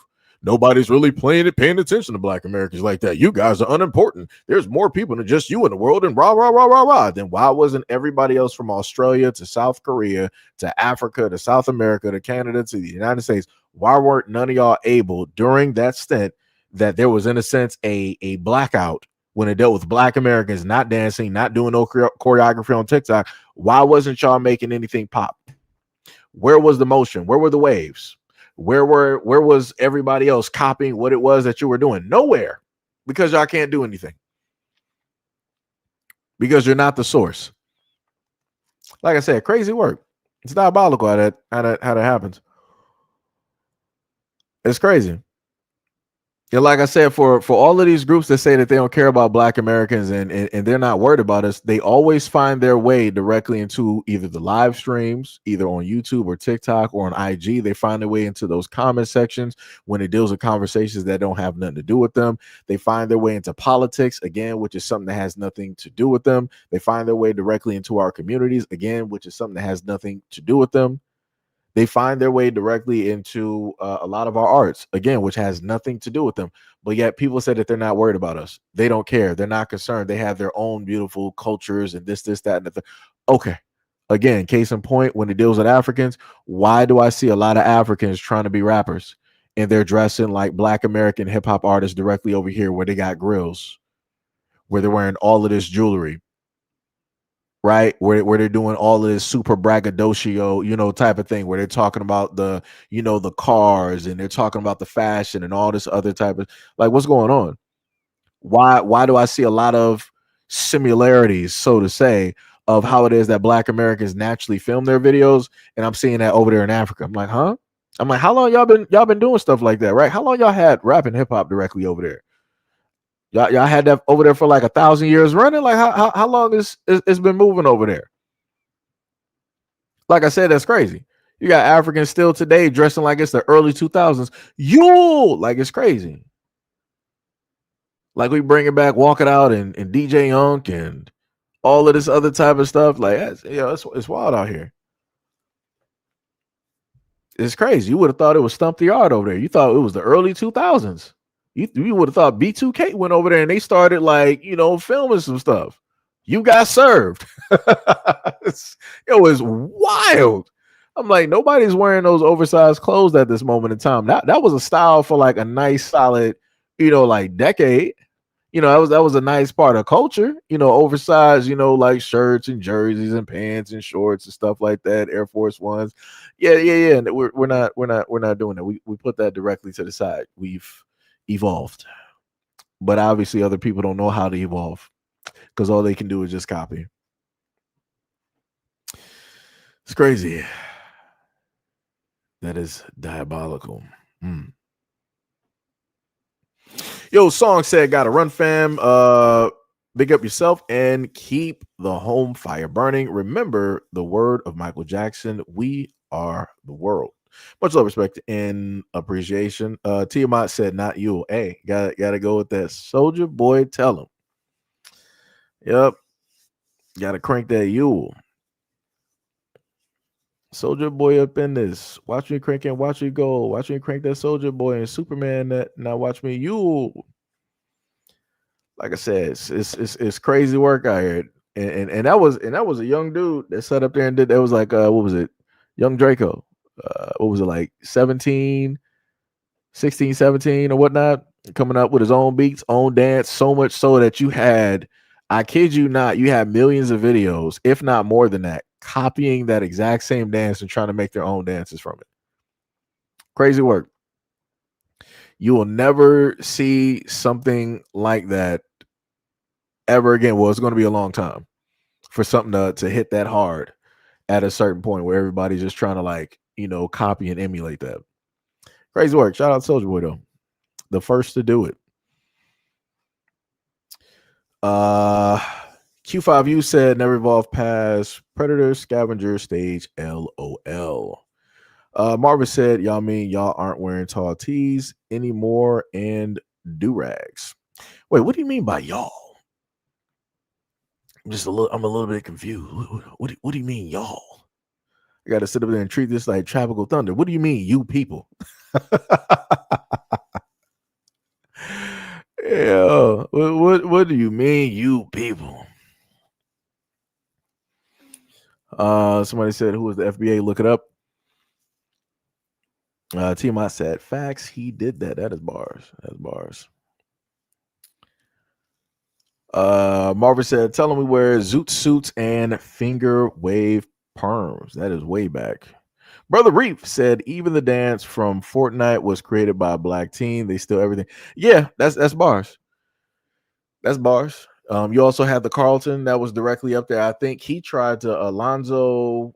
What's the name? I can't even think of his last name, but he had a problem with Fortnite about 3 years ago when his dance, showed up there, and you know, I'm not sure. I don't think he was able to get anything from that, but I'm not even sure if that dance is even still on there either. So, there's that. Real Hustler said, "Here it goes." Now, when you said that, I thought about All That with Keenan and Kel. Yeah, I thought about all that, and also Keenan and Kel, and hearing like the Coolio theme song on Nickelodeon. As soon as you said that, I kid you not. Sham said, "You didn't see that power fist that the dude got a shadow ban for being." No, I didn't even see that. Like I said, I get specifically just like focused directly on talking. I get tunnel vision. Like I kid, I kid you not, Sham. I get direct tunnel vision. Get tunnel vision. Marvin said it's a joke. I'm from Mississippi. Real Hustler said, "Are they a cult?" Lennar, what is up? What is up? What's up? You said these can't get more words. You said these tethers dress like a 1991 Spice One. That's crazy. Marcus said, I saw an Asian dude with Tim's and a do-rag yesterday. Yeah, that's crazy. Yeah, thank you. Alfonso Ribeiro. Yeah. Thank you. Because like some of these names I used to automatically remember just like that. Now it's like, yeah, Alfonso, what's the name? What's the name? But yep. I remember he was trying to go for that as well, too. There was a multitude of other dances as well that ended up getting famous. I forgot what it was. Somebody in the comment section may know what I'm talking about. There was a dance that got famous, and it was a white girl that did it, and it got to the point where they pulled her on the Ellen show. And then the fallout basically happened when people were like, "Yo, she stole that dance from a black content creator. She's not the originator of that." Like I said, you got a lot of people that will live directly in this lie because they know that it will get them fame and fortune, and they don't want nobody to sit up there and find out anything. So they'll try to do what they can to quote unquote hide the originators or to hide the history. So this is what I'm saying, right? If you got people that are online stealing things from the originators and then trying to do what it is that they can to only keep the light on them and so that people don't go back and research, what does that then mean also with the United States history or the history of the world? Right? So if we look at something so small as a dance and how it is that people want to get fame and fortune off of something that they didn't create, and they want to have distractions, or they want to pull people's eyes directly to them and not have them look anywhere else so that they can obtain and get the fame and the fortune and the recognition. If they're willing to do that to sell this big lie, what does that then mean when it deals with American history and the history around the world? That's all I'm saying. Because all of it's linked. It's a learned behavior, and it's a learned behavior that is passed down. Like I said, it is DNA woven and encoded. That's all I'm saying. Okay, it was you said it was a renegade dance? Yeah. Yep. And like I said, and that's just one of many. Like I said, you had the well, I'm not gonna say if she was black or not, but there was a melanated woman. She had a song called Jericho. And I kid you not, like even if you go to listen to that song right now, it don't matter if it's a cappella or if it's with the music. The way that she sings, it's something like it's a feeling that's directly there. You can't put your finger directly on it, but it's like you automatically feel it, right? And I remember doing videos, and I like when I first like heard about it because I saw it before, and the issue that came up was that you had other people that were Caucasian, right, or Caucasian like that, in a sense, on TikTok when she originally had it up there on TikTok. You had other folks that were able to, mouth or do the lyrics in a song, and magically TikTok treated it as if they were the originator, and then they muted the actual artist, the actual creator. And I'm like, you got to be kidding me. I'm like, this is happening in real time. You are watching real life theft directly happen, and a platform selectively choose or state who is the originator, who is not. and they're stating that the copycats are the originators, while the originator is silenced and basically listed as a copycat. Yo, that was just like seeing that in real time is crazy. So this is why I sit up there and tell people, like, you can't sit up there and tell me nothing. Like there's tons of people out here that pay attention to stuff, and they are jealous, they're envious, and they want to emulate. And in order for them to do so, they have to have certain platforms that will allow them to, do just that. And they did that in real time. Like that was going, if I remember correctly, I want to say that was going for at least about a good month plus. I think I want to say at least about a good month plus. That was like a whole fiasco going on. And then you had fields of Black folks on TikTok speaking out and making videos directly about this. And then that's when everybody else wanted to jump on the whole bandwagon, but they didn't care about it before that, though. Didn't care about it before that, which is, again, is crazy. Timon said, I remember that the skinny Asian dude stole it. Yeah. Yep.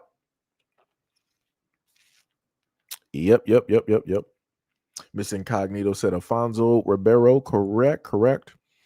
Sham said Inaiko has a beautiful voice. It feels ethereal, like a higher power. Then you have both Caucasian and Asians stealing it, trying to be famous on it. Yep.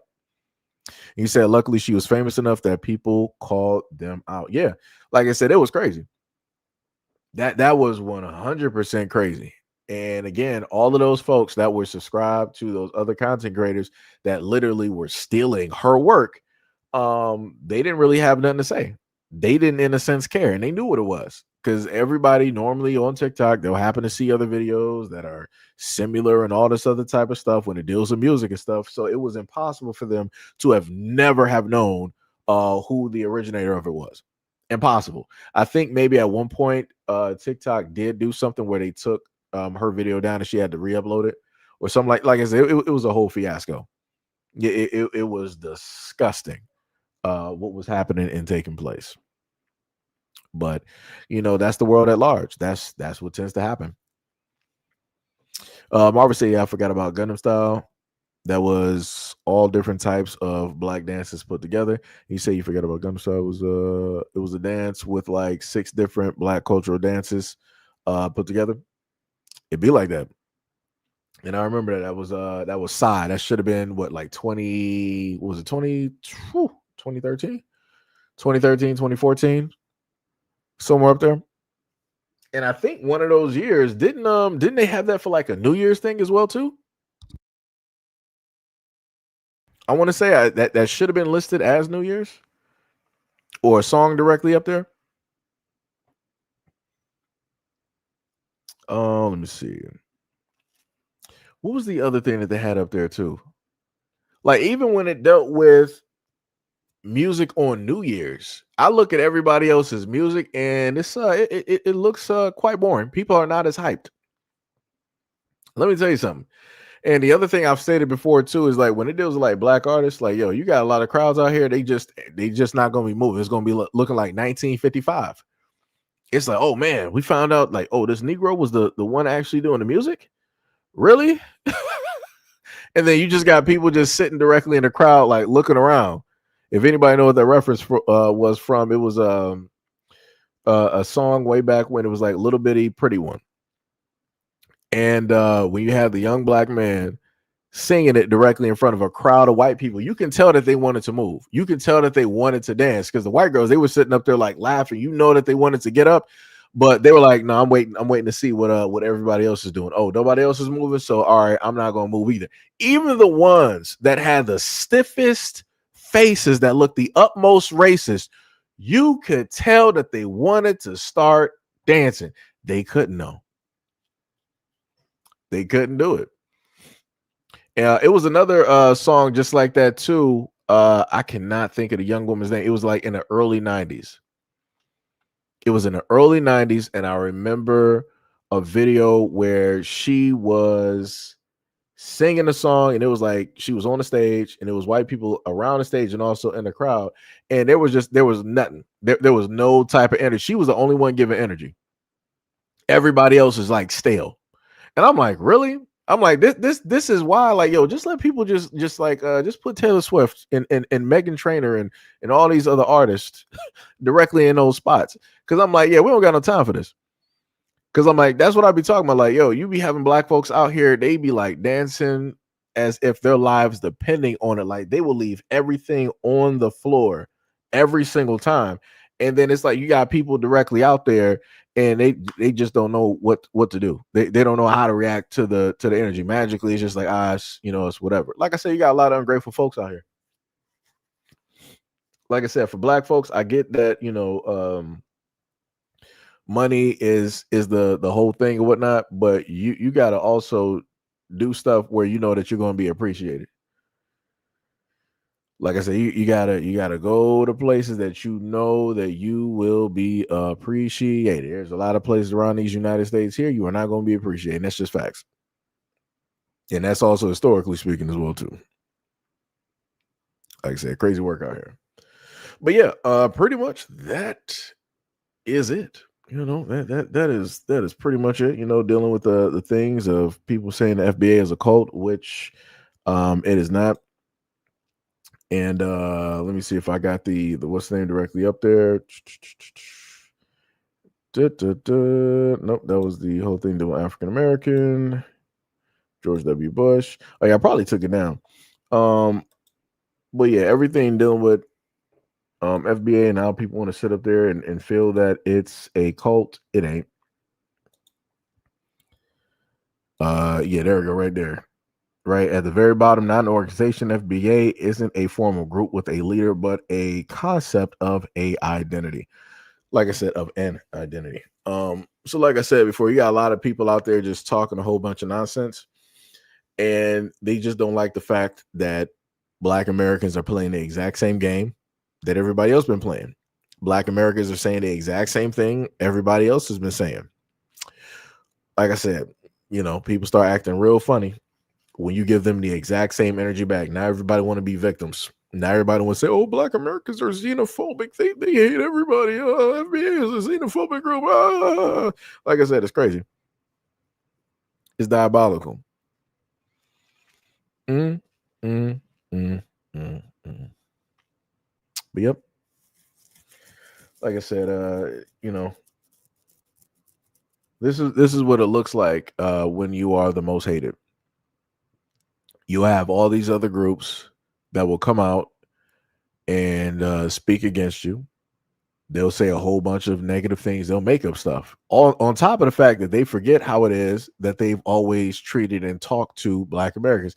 Any Black American out here can specifically tell you how it is to work with a variety of these people. I got my own stories, either working with people or going specifically to restaurants or different things like that. Even just being in Ubers.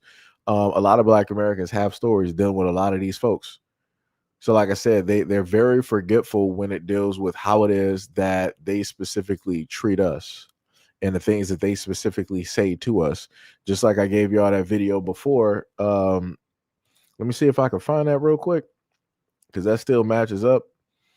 Because I gave y'all a video a day or so ago where it was a conversation dealing with a Black. There we go. Let me just put it up there. I tell you, the Ethiopians and the Somalians did not fuck with Black people at all. When I tell you, speaking of this, and this is what pisses me off more than anything. So my friend, he works at a shipping yard. Been there, I think, for around 13, 14 years. Good rapport. Wake up at 3 a.m. in the morning. Bless his heart, because I'm not doing that shit. Wakes up at 3 a.m. in the morning. Got good rapport with his wife. Hold on, let me see. And stuff. You want to know who tells on him and all the Black people? The Ethiopians and Somalians. And he says not only did they tell on him, he said it got so bad that that Black people that were working there and some Mexicans, they just up and quit and left, or they got fired. Guess who comes in? Somalian family members.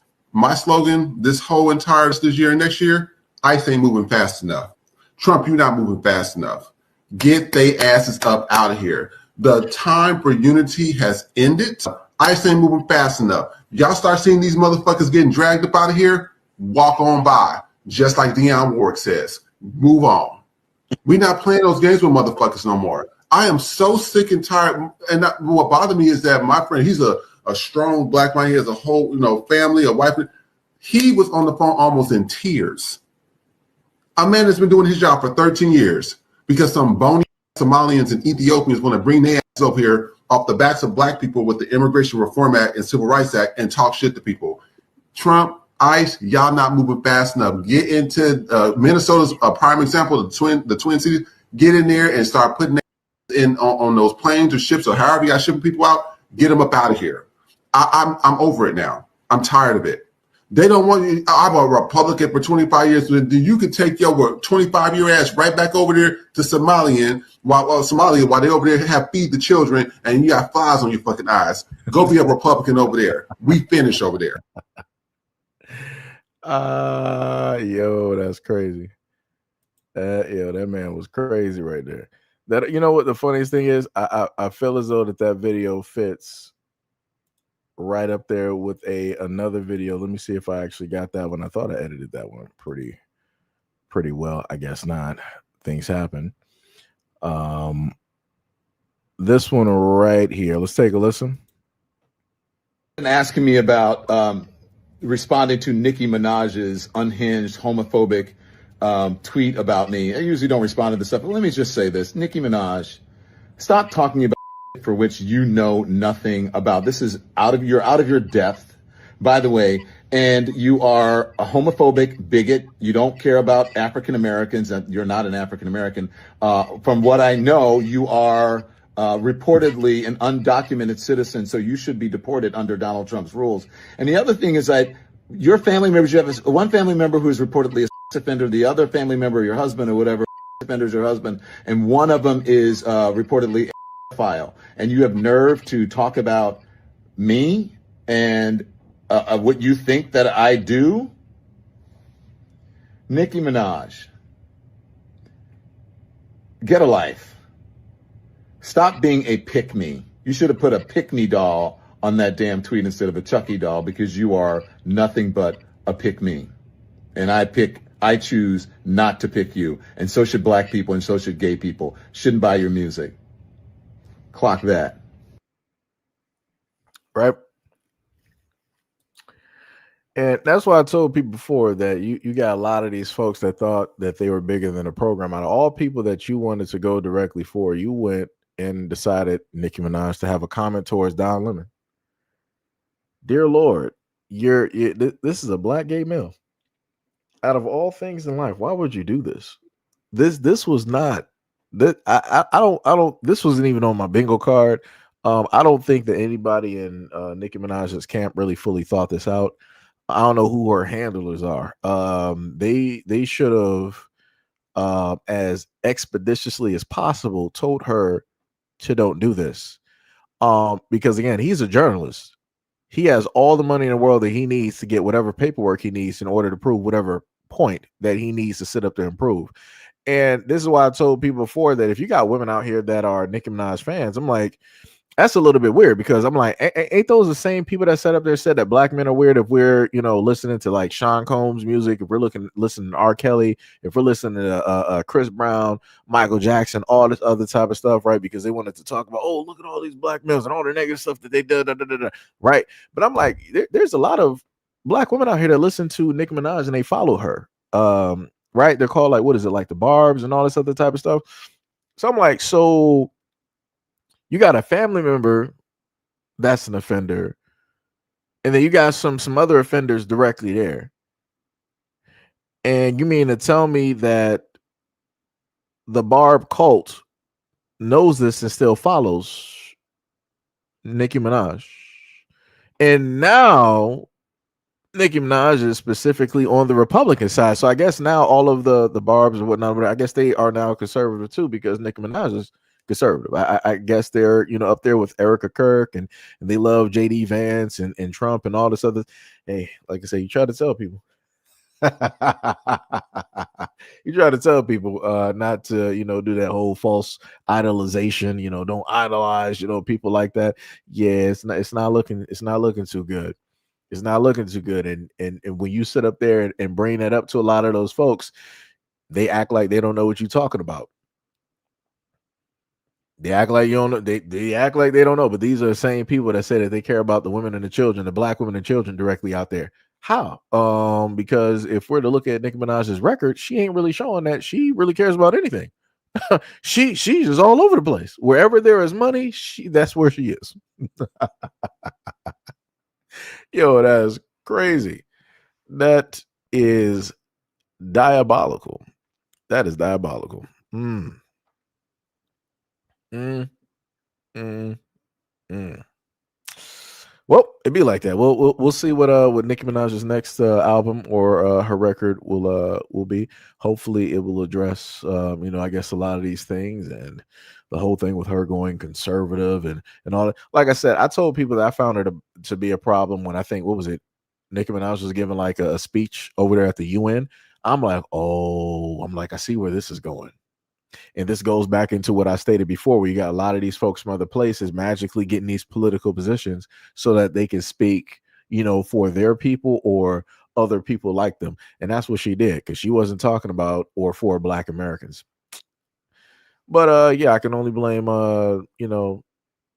Nicki Minaj fans directly on that.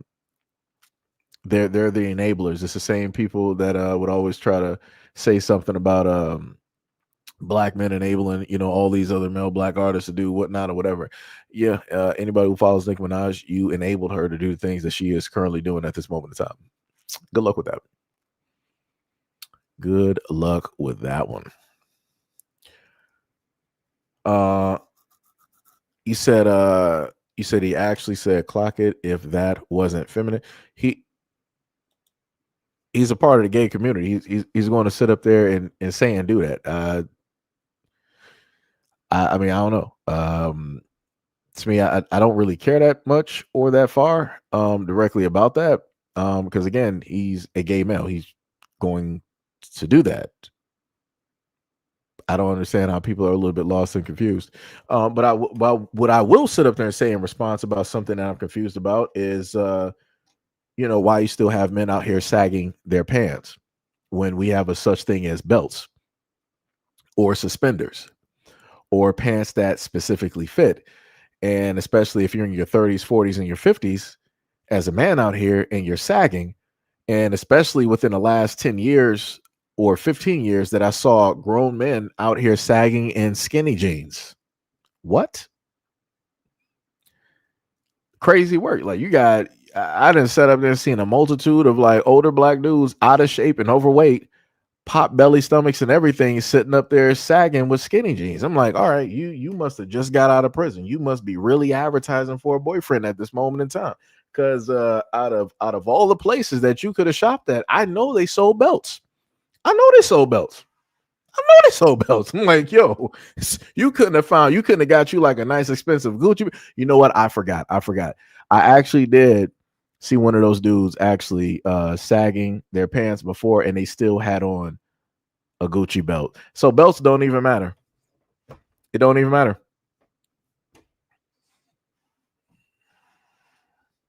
Pink said, don't forget that Nicki Minaj posted a photo of Malcolm X calling him a looking such and such ninja. That's diabolical. That is crazy. Gail got all types of jokes in here. Let me tell you something.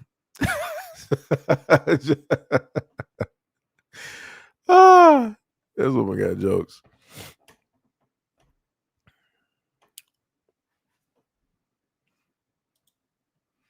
He was like, I'm not lost or confused. I was making fun of him. I mean, this is the thing, though. It's the same thing it's like, all right, he's gay. I'm like, I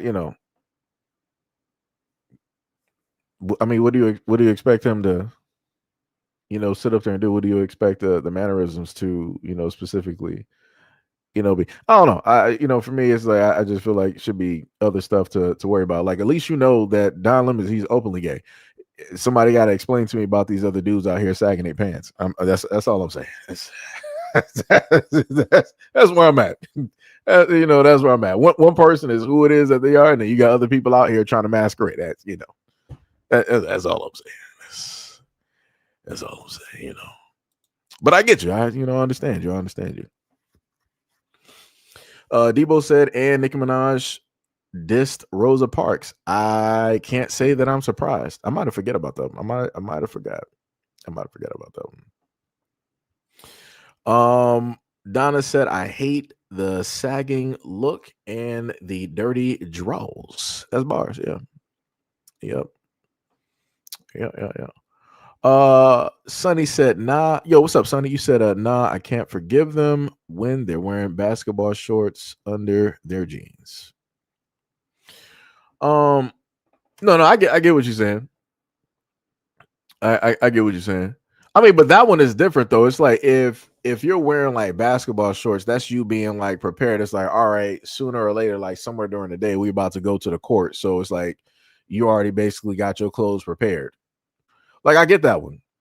Like I said, played basketball out there and whatnot. So I get that one. I'm just talking about people that are just like straight out here, just like doing this like type of like whatnot or whatever. I'm like, yeah, it's looking crazy. It is crazy. Sonny said that you were like, I'm gay, and I think it's been about 3 years. Wait, you talking about 3 years since the whole sagging jeans, skinny jeans like epidemic? Wait, has it just been 3 years? You know what? Maybe you're right. Maybe I aged it a little bit more than what it should be because I forgot, dealing with the pandemic and stuff like that. So you could be right. You could be right. Rabbit said there's something about a pot belly that just disgusts me. Not a stomach. I mean a legit pot belly. And this is coming from a man. Yo, that's crazy.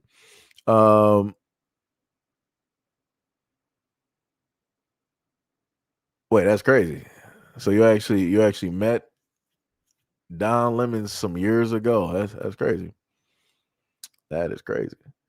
Shorty, yo, what is up, Leonard? Shorty 320 said, I'd say if you just insist on sagging, then please let your underwear be clean. Terry said, hating on FBA is crazy. Leonard said, FBA B1. Debo said, I want Nicki Minaj deported immediately, expeditiously. Bars. Gail Jones said, I thought it was 5. Wait, 5 what? I'm a little bit confused. I might not have been following what Gail was talking about. Rabbit said, I do wear basketball shorts in the winter. It works like thermal clothing. No, yeah. Like basketball shorts do keep heat directly, and it does. Like them bad boys work. It used to be a point in time, depending on where I would sit up and have on my normal like the snap away or the tear away like pants. Like that's why I would normally play, basketball in. Shout out to Stephen Barry, because that was where I would always get my clothes directly from.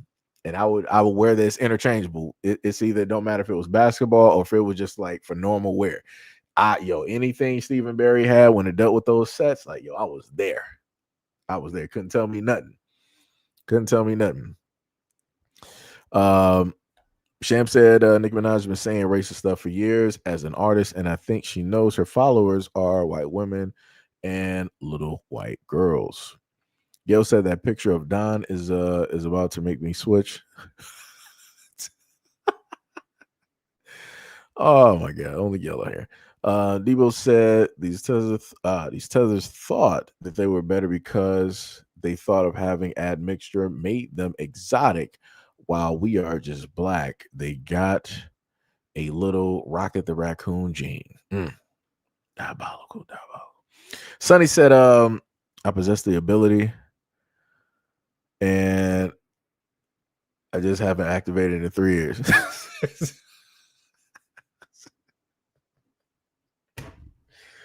Oh man, this man right here. Let me tell you something. Leonard said, "Can we get Nicki Minaj and Ilion deported on the same plane?" And he said, "Come on, Trump, make it happen." G. Gail said, "I was talking about 5 years of sagging and skinny jeans." Oh, okay, I got you. Sham, I know Sham was talking about Sonny's comment. Oh man.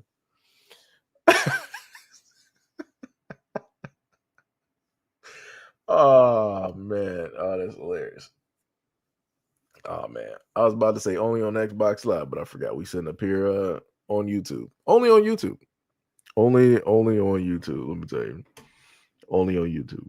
But yeah, like I said, it's crazy out here. A lot of again the disrespect that Black Americans have to face and deal directly with on an everyday basis, and how we got to continuously defend ourselves and also prove ourselves and then still defend ourselves after we've already proven who it is that we are, or the many things that we talk about when it deals with the United States. Like I said, it's wild out here. It is 100% wild. Shan was like, I can't take y'all anyways. Let me see. Yeah, I don't know who the other person's talking about. Who was that? HUD? Yeah, I don't know what you're referring to. You need to add what you're talking about. D Boy said I'm sorry, D Bo. I'm thinking about Xbox Live. D Bo, my bad. You said now they're shook and calling FBA xenophobic because they claim all of our culture, accomplishments, and inventions and put a gate up. Now they are just vagabonds mixed with whatever. That's facts. That is facts. Shan was like, "Oh, trap card activated." I was going to let that person just try to leave a reply on what they was talking about, but it'd be like that. Everybody can't make it. Everybody cannot make it. Let me tell you. Wait, was Tippy here earlier? I can't figure out. Maybe what, Tippy might have been asleep, because I know I think like D Money had a late stream. When did he end that stream? About like 2, I think it was, or something like that. See, I know he ended that stream pretty late.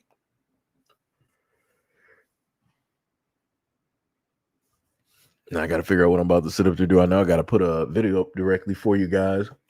The video I will put up is going to be a shorter version of what it is that we've talked about here. I'm going to make sure the videos pretty much match up in a certain order to carry people directly through the story so that people won't get lost. Because I think I did a video before and somebody was like, hey, I watched the video and I'm lost. I don't know what it was about. I'm like, I could have sworn I was explaining. I swear to goodness, I explain some of these things directly in the videos, but I don't know.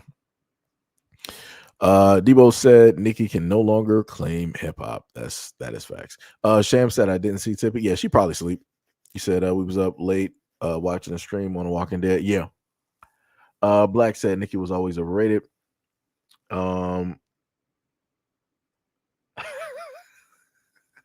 She said, if you personally bang yourself, that just means you activated was it supposed to be master, or wait, was it Mr. Trap Card? Self-inflict wait. Yeah, Trap Card self-infliction. I think that is actually a card as well, too. It's been a minute. If I still have my book of Yu-Gi-Oh cards, I miss all of my stuff. But yeah, I think self-infliction is one of them. I think that is one of them. Debo said, yeah, I've been following you since the first coming before YouTube was harassing you. Thank you for your services to the community. Hey, much love, respect, and appreciation. Much love, respect, and appreciation. Yeah, we've been up here for a minute. Sham was like, it was mystery. Okay, I got you. Mystery trap card. I got you. But yeah, it's been a minute. It has been a minute since we've been doing this. Like I said, crazy enough, I've sort of unconsistent, well, not so consistent, been doing this since like 2008 or 9, dealing with like the game videos, but then consistently it started about, realistically, what was it, like 2018? I want to say should have been like 2018, right? So 2018, 19, 20, 21, 22, 23, 24. I mean, now we're in 2025, but yeah, it's probably about like 6-7 years. Been really sitting up there doing this videos and live streams and whatnot. So that's why I always give my thanks and love and appreciation, because y'all could have been anywhere else in the world, but y'all decided to be here with me. Black said that was one of my favorite card games. I mean, yeah, they still got it up there. I'm not sure how a lot of people would fare right now, because like I said, I've been out of Yu-Gi-Oh for a very long time. So yeah, all of the new rules and the cards that you can use and the cards that are banned and all that. Yeah, I don't think I really got the patience for it right now. I mean, I could probably sit down and learn some stuff and whatnot, but I don't think I really care that much to even do it no more. Still love the show though. Still love the show. Like I said, it was classic. Still classic. Yeah, I'm about to sit up here and let y'all go. What time is it? We've been going for about 4 hours. Oh, it's only 2. Yeah, we did good. I might have to, keep doing some live streams early in the morning. So yeah, I got the rest of y'all free time to go out there and do whatever it is that y'all want to do. Shan was like, mystery trap card, self-infliction equals ban yourself before I ban you.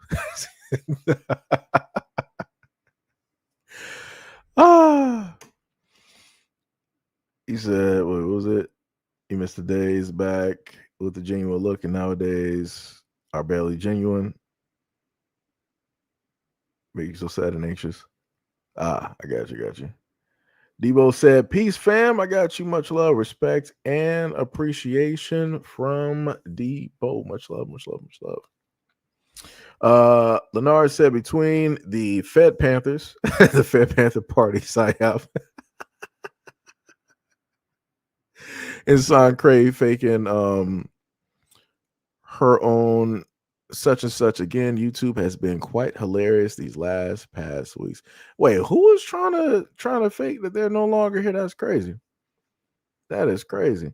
Yo, Brew, what is up? You said, my boy, you still going? I mean, yeah. Well, if you meant like the live stream, yeah, we still going. Or if you're talking about that, you may not have gotten notifications, for a nice amount of time, and I was doing content. Yeah, we still out here. We are still out here in these streets. More so on the other channel versus the original channel. But yeah, we still out here. We still out here. Shan was like, be safe, y'all. Stay warm and eat well. That is facts. So yeah, much love, respect, and appreciation. Shout out to any and all of y'all who have been here and a part of the live stream. Shout out to any members directly out here, any new subscribers out here. Shout out to all my mods doing the Lord's work every single day. Shout out to the MVPs, aka the trolls, for doing what it is that you normally do and getting banned every single day and still coming back. Shout out to anybody who's also a part of the Patreon as well too. Much love, respect, and appreciation. Leonard said, I said the name completely wrong. What is it? Sunsoray? I'm probably mispronouncing it, but you said Smith is her name, a whole cyber panderer. That's crazy. Black said, what games do you play now? At the moment, I've been playing like rogue light and rogue like games pretty much at the moment. So it doesn't matter if it's on Xbox or if it's on Steam. Actually, I just bought a few games recently. I just haven't had a chance to sit up there and play them because I just be fixated and focused on, trying to get out, content and stuff like that. So by the time I'm actually done doing live streams now, I'm like, all right, well, it's time to eat. Let me sit down. And then the moment of time I sit down and eat, I'm like, all right, time to go to sleep. so I really haven't technically been playing much of anything. I've been, more so just, doing this every day and working on some consistency. The same thing I normally tell people about out here. So, I'm trying to be about it instead of just talking about it. So that's, it's currently, where I'm at this moment in time. But yeah, anything that's like a rogue like or a rogue light type of game. I actually think there's a game I'm waiting for that's supposed to come out on the 26th, but I'm not sure. And then there's a shooter that's supposed to come out by the name of High Guard, and I haven't seen hide nor hair anything about that shooter. So, that's pretty much where I'm at. That's pretty much where I'm at. Sunny says it's been about 3 years, but when I do, this man said Jeffrey the Butler. That's crazy. Leonard said, yep. Most said I can say it on this channel without being banned. He said, Clemens is the reason that Lee ain't here. That's crazy. That's diabolical. Sham was like, ain't nobody gonna ban you for that. Black said GameStop in my area is closing down. Yes, it's tragic out here when it deals with GameStop. I mean, even though I shouldn't feel bad because GameStop been robbing people for years, but I guess it's more so because it was a part of the culture. You know. Then I said, I'm sick of PlayStation and Xbox and Nintendo. We need some new games and gaming systems.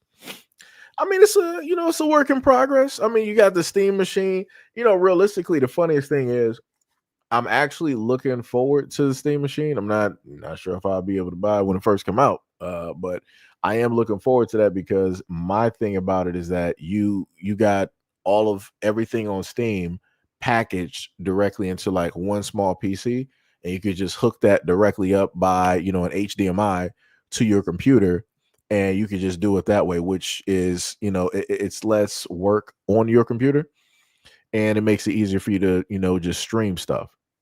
So for me, I feel like that's gonna be in a lot of streamers' homes. You'll see a lot of people picking that up, and they'll start streaming games because they got that. So you in a sense don't even need the most powerful computer to do it. You got that Steam machine, just plug that into like your laptop or whatever it is, and there you go. And have OBS and all this other type of stuff. Shan was like, yep, GameStop is thieves. That is facts. That is facts. Sham said they better not make another gaming system. It's like 5 on the market. That's all we need. I mean, it's not technically 5 in a sense. You got okay, so you got the Series S and the Series X, right? And then you got the PS5. The PS5 and the digital is pretty much like the same thing. I think the Pro was a little bit of an upgrade, so I guess you can count that as a second PlayStation 5. So that's 4 altogether, and then you got the Switch 2. I don't count the Switch 1 because they came back out in like 2017. So, we got the Switch 2. So I mean, yeah, basically you're right, yeah. I thought you were counting like all the different like sub versions of the exact same thing. But yeah, we're going to have new ones by, let me see, by the tail end of 2020.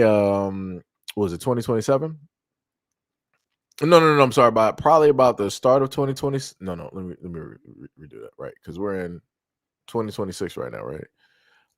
So by the tail end, somewhere of the tail end of 2026, we'll either get or we're going to hear about the new systems, and then starting next year, that's when everything is going to be fully rolling out. But I feel as though that we're gonna get something before 2027. I feel like that's what's going to happen. Wow, that's crazy. No, I ain't hear. I did not hear about Don Lemons doing that. That's wild. Pink said, "Have you played the demo Hellmart?" Nah. Let me look that up real quick. You said Hellmart. Let me see. Hellmart. I'm trying to. Where is the search bar? There we go. Hellmart. Oh, that looked crazy. That looks wild. Yep, this will be. Wow, that's crazy. That face, whatever that monster is, looks crazy. Yeah, that would be a game that Tippy would be like, yeah, download and play this. So basically, I'm working at this mart in Nowhere Land, and I'm a food stock. It's got to be in Alaska. Just to be real, this looks like it's out there in Alaska. I'm looking at all the snow and stuff out here. Yo, that looks crazy. Was that like a Wendigo or something? Skinwalker? Yo, this game is crazy. Yo, that game looks crazy. That looks 100% crazy. Phenomenal said, didn't they try a Steam machine before and it flopped? Yeah, they did. This one is a little bit different though. I feel like this one will actually succeed. Leonard said the first Steam was pretty cool because you could use the remote as the controller. Sham said the Series X, the Switch, the PS5, the Steam Deck. Oh yeah. I forgot about the Steam Deck. I forgot about that one. I forgot about that.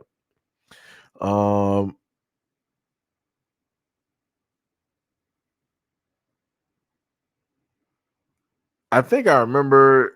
I think I barely remember the story that you're talking about, Sonny. It's like I barely remember it though. I think I know what you're talking about with Don Lemons. I think didn't I? I think I might have made a mention of that way back when, some time ago.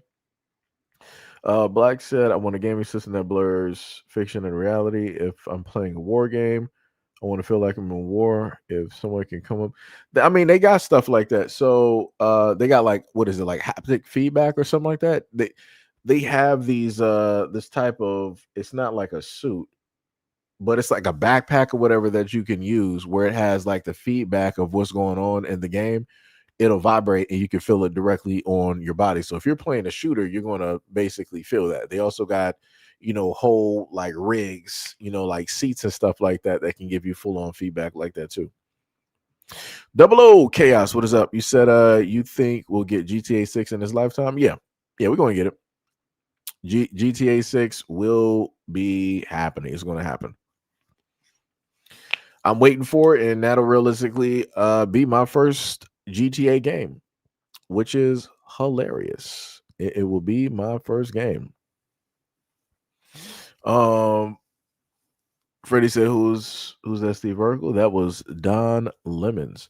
Leonardo up there laughing. Sham said, "I want to play Terraria with someone, but a lot of people don't like 2D building boss fighting games." I think we got that on Xbox. Did I ever try that? I think I might have. I don't know. It's like it reminded me of like Minecraft. That's the whole thing. The only Minecraft I really liked, I like the VR Minecraft that they showed at one of the previous like E3s or one of the Xbox showcases. And I'm like, that was looking dope. I'm like, hey, I might not be a Minecraft fan, but I'm like, yo, the way that you can play that and with like VR, I'm like, yeah, that's a game changer right there. That had me hyped. And I'm like, I'm not even normally hyped for stuff like that. What was it? Son was like, keep the tears. That's crazy. Talking about the Don Lemons thing. Jeff said, look at the Juneteenth copyright. Okay, he's talking about further back, about probably like about 2 hours or so ago, 2 hours and 50 minutes. Sonny said, I feel like GTA 6 is happening already, just without us. Leonard said, that's Donnie Lemons, the Whisperer. Black said, I heard about they backed GTA 6 until 2050. This man. Sham said it's exactly like Minecraft, just more stiff. Yeah, see, that'd be the problem. The stiffness of Minecraft. Let me tell you something. Like the one game I would tell people if they wanted to like try something, play Fortnite, and then go into the Lego version of Fortnite. That's actually pretty fun. That one is actually pretty fun. I mean, to me, you know. And I don't really play Fortnite like that. Leonard said the part Emmanuel mod rich friends playing mods already with it in there. Oh, they must have been playing like the illegal version or something like that. Potentially. Because I remember like there was like a hack that went on a long time ago with that. I think the person that did that hack to Rockstar, I think they still in prison right now too. As a matter of fact. Black said I never played Fortnite. I heard it was good though. Yeah, Fortnite. They are doing their best to keep people. They got a whole ecosystem. Fortnite now is not the same Fortnite from 2017. Like it is a whole. What was it? 2014. Anyways, it is a whole different beast. The original Fortnite was basically save the world from like these monsters, and all this other type of stuff, and that was it. And then once that basically started declining and fell, Epic was like, yo, we're going to put all of our money on red and we're going to make this one bet and make a battle royale. And that's what they did. And let me be real. The bet that they made was sort of like the bet that people made with cryptocurrency when people first heard about it. Like you had some people that was like, all right, I'm going to sit and put $1,000 on Bitcoin when it was like below $1 or something like that. And people ended up big. A lot of streamers and whatnot were able to build their celebrity off of Fortnite because a lot of people were not interested. They considered it to be like kiddie and not competitive and all this other type of stuff. And then as Epic started putting more and more directly into it and increasing the value of the game, people were, they made off like bandits. A lot of people a lot of people created their streaming careers directly off of Fortnite. Some people even still streaming right now and even still creating careers off of that. So, anything is possible. That's what I like to say. What was it? Leonard said, "Yep, they playing it. Yep." Double O said, "Lately I've been on Where the Winds Meet, and I got it for free. It's not bad for an in the studio. Yeah, I was supposed to play that, and I'd be all over the place. I was locked in on Dave the Diver, and then before that it was a few other games, and now I'm back on Steam trying to get into playing some of the games that I got, and magically just feels like I don't have time. Got to take breaks. Got to take breaks to enjoy some stuff. But yeah, that's pretty much where I'm at right now. That is pretty much it. I think I was supposed to actually get some other games too. I got to look through my library. Not my library, my wish list. As a matter of fact, I got to go back through and check some stuff directly off of that list. Well, as long as it's affordable and cheap, we'll be doing that. I forgot the other game I gotta make sure I get something on was Marathon, because that pre-order is up, and that's supposed to come out in March. I mean, I could probably worry about that towards the tail end of February, I guess, and just focus on some other games. But yeah, Where the Winds Meet looks pretty dope. I like all of the stuff that I was able to see directly from it. They also have a whale skin directly in there. I think it's about like 20 or 40K that you got to drop on there, but it's beneficial to everybody, I think, within the area or the server that person is on. Crazy type work. But like I said, shout out to whoever dropped that 20 or that 40K. You got money. You got money, where it's like you ain't even have to think about it. Whoo! I need to be like them when I grow up. I'm trying to be like those whales out there. Black said, you like Black Ops 7. I skipped it. And do you think the next Call of Duty this year will be good? And what will you suggest for the next Call of Duty to be better than any other Call of Duty game before it? I mean, I like Black Ops 7 for what it is. I just have an issue with a lot of shooters due to the fact that they don't.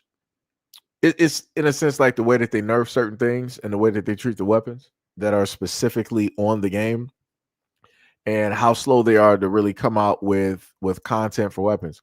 Because all of these shooters, like in my mind, the way that I envision Call of Duty, like to go to skip past and go to the last part where you said what could they do to make this game, the next game, better than the previous. The same thing I wanted them to do in a lot of other shooters, including Battlefield. The history of guns that they have had on the game, the history of kill streaks that they've had on the game, throw that into one Call of Duty. Throw all of that. So if it's like a Modern Warfare, take all of those Modern Warfare kill streaks, all of the Modern Warfare guns and things like that, put that all in one game. So it's like, even if, let's say, they wanted to take their time with bringing out other weapons for seasonal reasons, all right, cool. Because, if you look through the catalog of whatever game it is, it could be a Black Ops, it could be Modern Warfare, whatever it is, each category of weapons probably has about, over 25 weapons, because you're dealing with the history of that game and the weapons that were used, under that game title and stuff like that. So I feel like within there, it will give a little bit more variety. Actually have a real what is it, like gun maker directly in there, make it so that you can Lego stuff together. I like it more so like what was the name of the game? Army of Two. Army of Two had a great gun system on how you can create certain things. Ghost Recon Future Soldier as well, it had a great way to gun customization and stuff like that. Again, like certain things like that need to be taken from other games, and they need to evolve that forward. So it's like, again, even if they wanted to be like, all right, we're going to take our time with coming out guns, all right, cool. but we got a multitude of guns that we can like put together. I mean, I'm pretty sure within that, people are like, "Oh man, this is one combination that's really overpowered and stuff." I mean, that's going to sit up there and happen, and then they'll just work with that. But again, if you can mix and match and put different things together like you can in real life, then you got somewhat infinite possibilities. They just got to calm down on the limitations on a lot of stuff, and things like that. For me, that's what I would feel like if they were to do something like that. That would make the next Call of Duty ahead of a lot of the others out there. And then on top of that, technically beyond a lot of other shooters, because nobody else is trying to go to that extent and do it. I think you might have a survival game. I forgot the name of it that was going to implement something like that, but I'm not even sure if that survival game is out or if it's even still playable at this moment in time. What was it? Everfresh said Division 2. No, I got Division 2. Trust me, I've been there. I've been on Division since the first one. The main games, it was the 3Ds, right? It was Defiance. I love Defiance. I still love it to this day. And I think it became Defiance 2042 or 2045 or something like that. And then that died. And then it went into its resurgence later on PC at this moment in time. Then you had Destiny, right? So you had Defiance, Destiny, and then you had the Division. All three of those were out at roughly the exact same time. And what was it? Defiance was technically the only shooter out at the time that actually had a TV show to go with the game, where it was like every single week that something was happening on the show, you would have different things change on the game and stuff like that. It was like the first of its kind. I thought that was pretty interesting. Felt it was pretty dope. It again, a lot of people didn't support it. I felt like if they were to redo the game now and bring it back out, you would probably have more people directly on it, on top of the fact that it had layered servers and it had PvP. So you had PvE and then you also had PvP. And then you also had PvP VE going on. So, but now we got Division 3 that is in a word I'm responding to Everfresh. So now we got Division 3 that's about to come out at some point. Probably we'll hear something about that about like 2027, to be real. The amount of time it's going to take them to put that all directly, together. But before then, there was another game. We got State of Decay 3. That may show its face later on this year, at least some gameplay trailers and stuff like that. So I think this one is going to be on Unreal Engine 5. So it's going to be good. It's going to be good for a long time, and that will allow them to implement a lot of things that they've always wanted to do in State of Decay 2, but they really couldn't do it because it was such an old, rigid system. So we're going to see what's going to happen with that one. Rabbit said, Seiji, are you going to play Mugen, the anime GTA? If you're talking about the original Mugen, which was like a fighting game, I did have that at one point. I'm not sure about trying to find and download all of those files at this moment in time right now because of different stuff that you can get in those files and how it can cause some issues. But I don't know anything about the anime GT. I think I might know what you're talking about, but I'm not really sure. Sonny said Forbes night. Leonard said, Seiji, do you talk about Trump stopping the Africans from stealing their reparations with the latest decree? Oh yeah, I know what you're talking about, where the whole thing dealing with like the African Union and all of that stuff. I remember talking about that last year. The whole thing with the African Union, and I think I brought up something earlier where I mentioned the lady that was supposed to be over the 6th region, which was basically here dealing with the United States and in Canada, and how those folks were like, hey, we're doing this to fight for the reparations for slaves and all this other type of stuff, and I guess they were going to hold that money over there in Africa. I'm like, nah, that don't make no sense. I'm like, that's crazy, because I'm like, so how will we be able to get our hands directly on that money? How would it be partitioned off? Who's going to get first dibs? How much is, like I said, it's a lot of stuff there. And then on top of that, you don't know what type of backdoor deals that would specifically get made. So like I said, I'm fine with it. like I said, if things dealing with reparations are going to be done, it needs to be done on the mainland. It needs to be done at home and not nowhere else. Like I said, you can't trust them. I mean, you still can't trust the United States government, but I'm especially not trusting them. So yeah, that's where I'm at on that one. What was it? Sonny said, I've never enjoyed playing war or sports games, only watching other people play. Oh yeah, I get that one.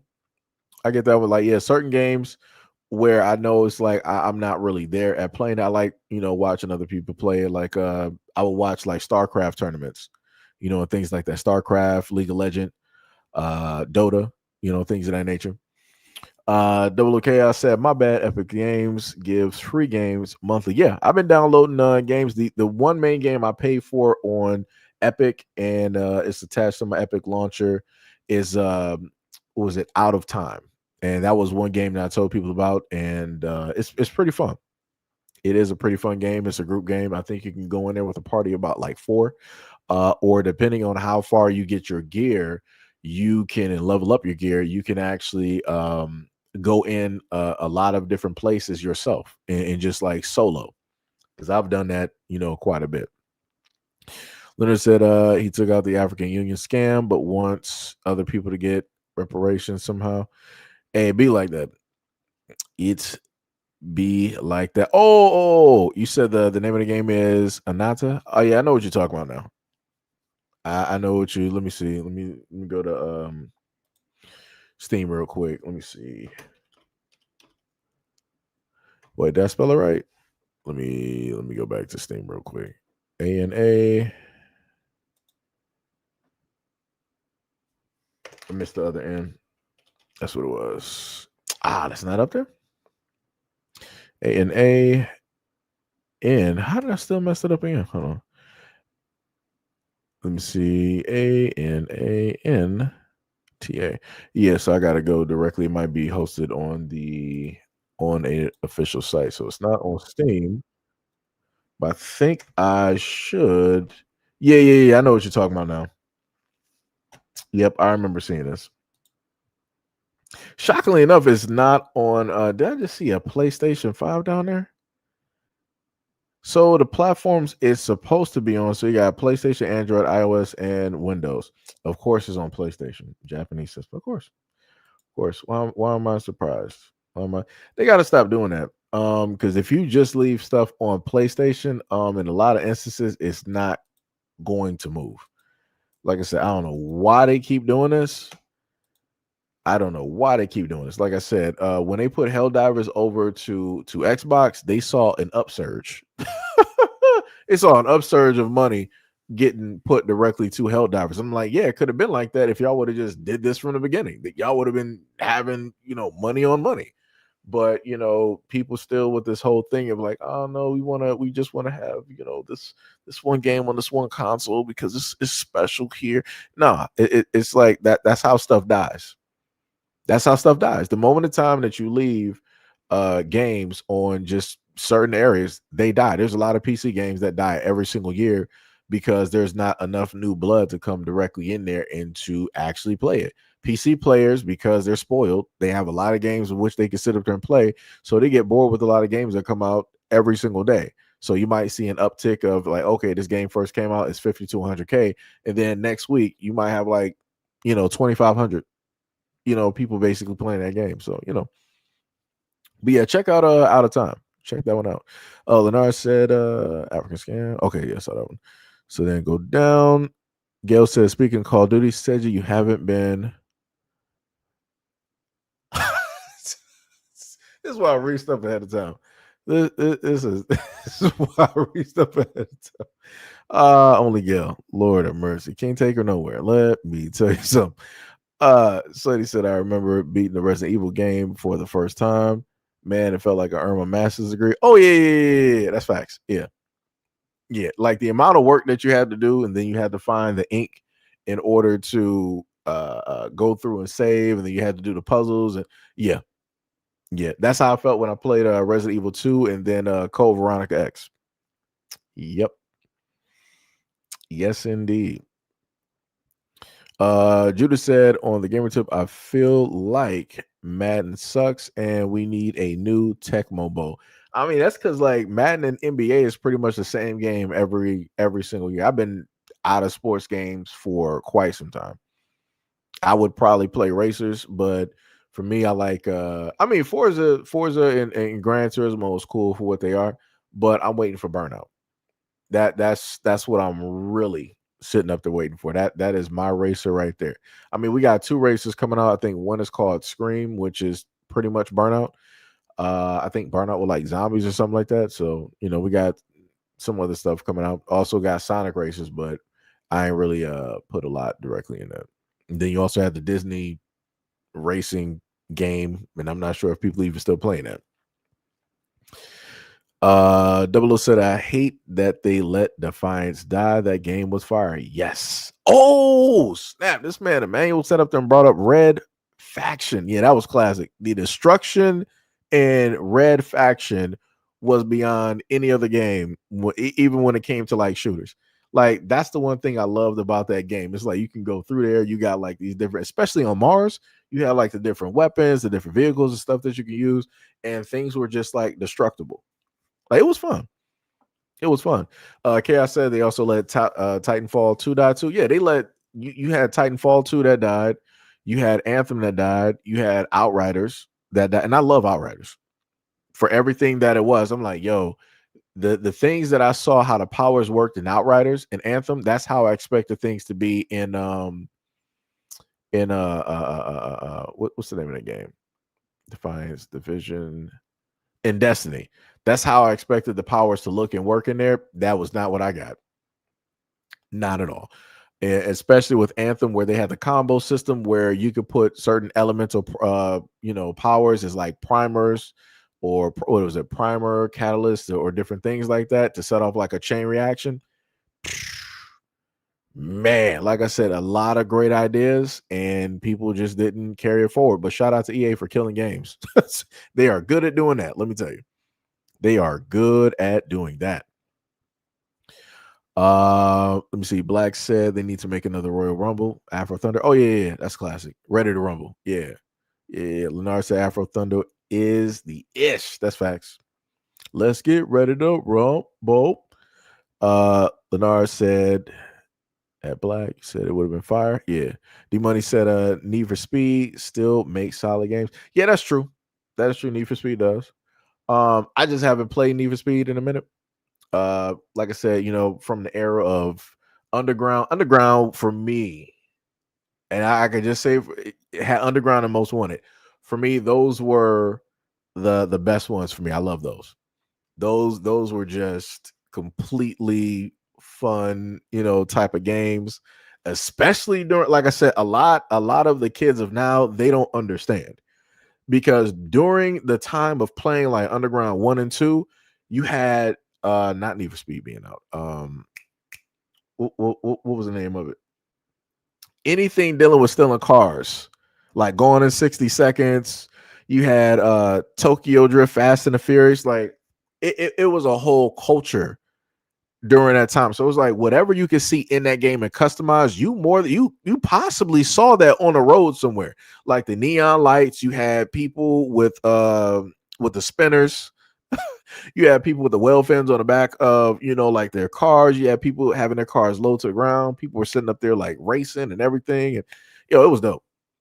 Like I said, kids of today will not understand how like all of that was intertwined. It wasn't just something that you would just see on a video game. Like you could walk out the house and see that going down Woodward, or, going down I-95, or, something like that. Grand River. My bad. I'm talking about Detroit, Michigan. But y'all know what I'm saying. You can see it on the road.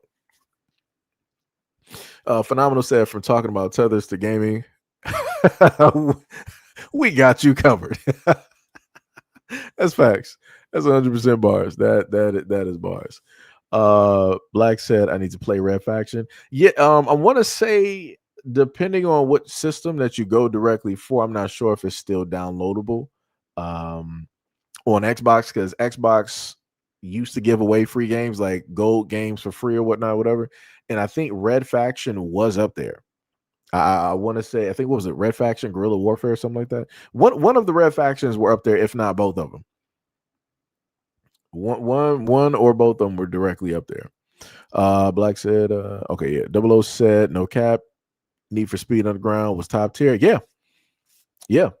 Like I said, I got a lot of memories. Like I remember like friends coming directly over, and everybody got they memory cards, or however it was working during that time. They got their profiles directly on there, and we would be racing.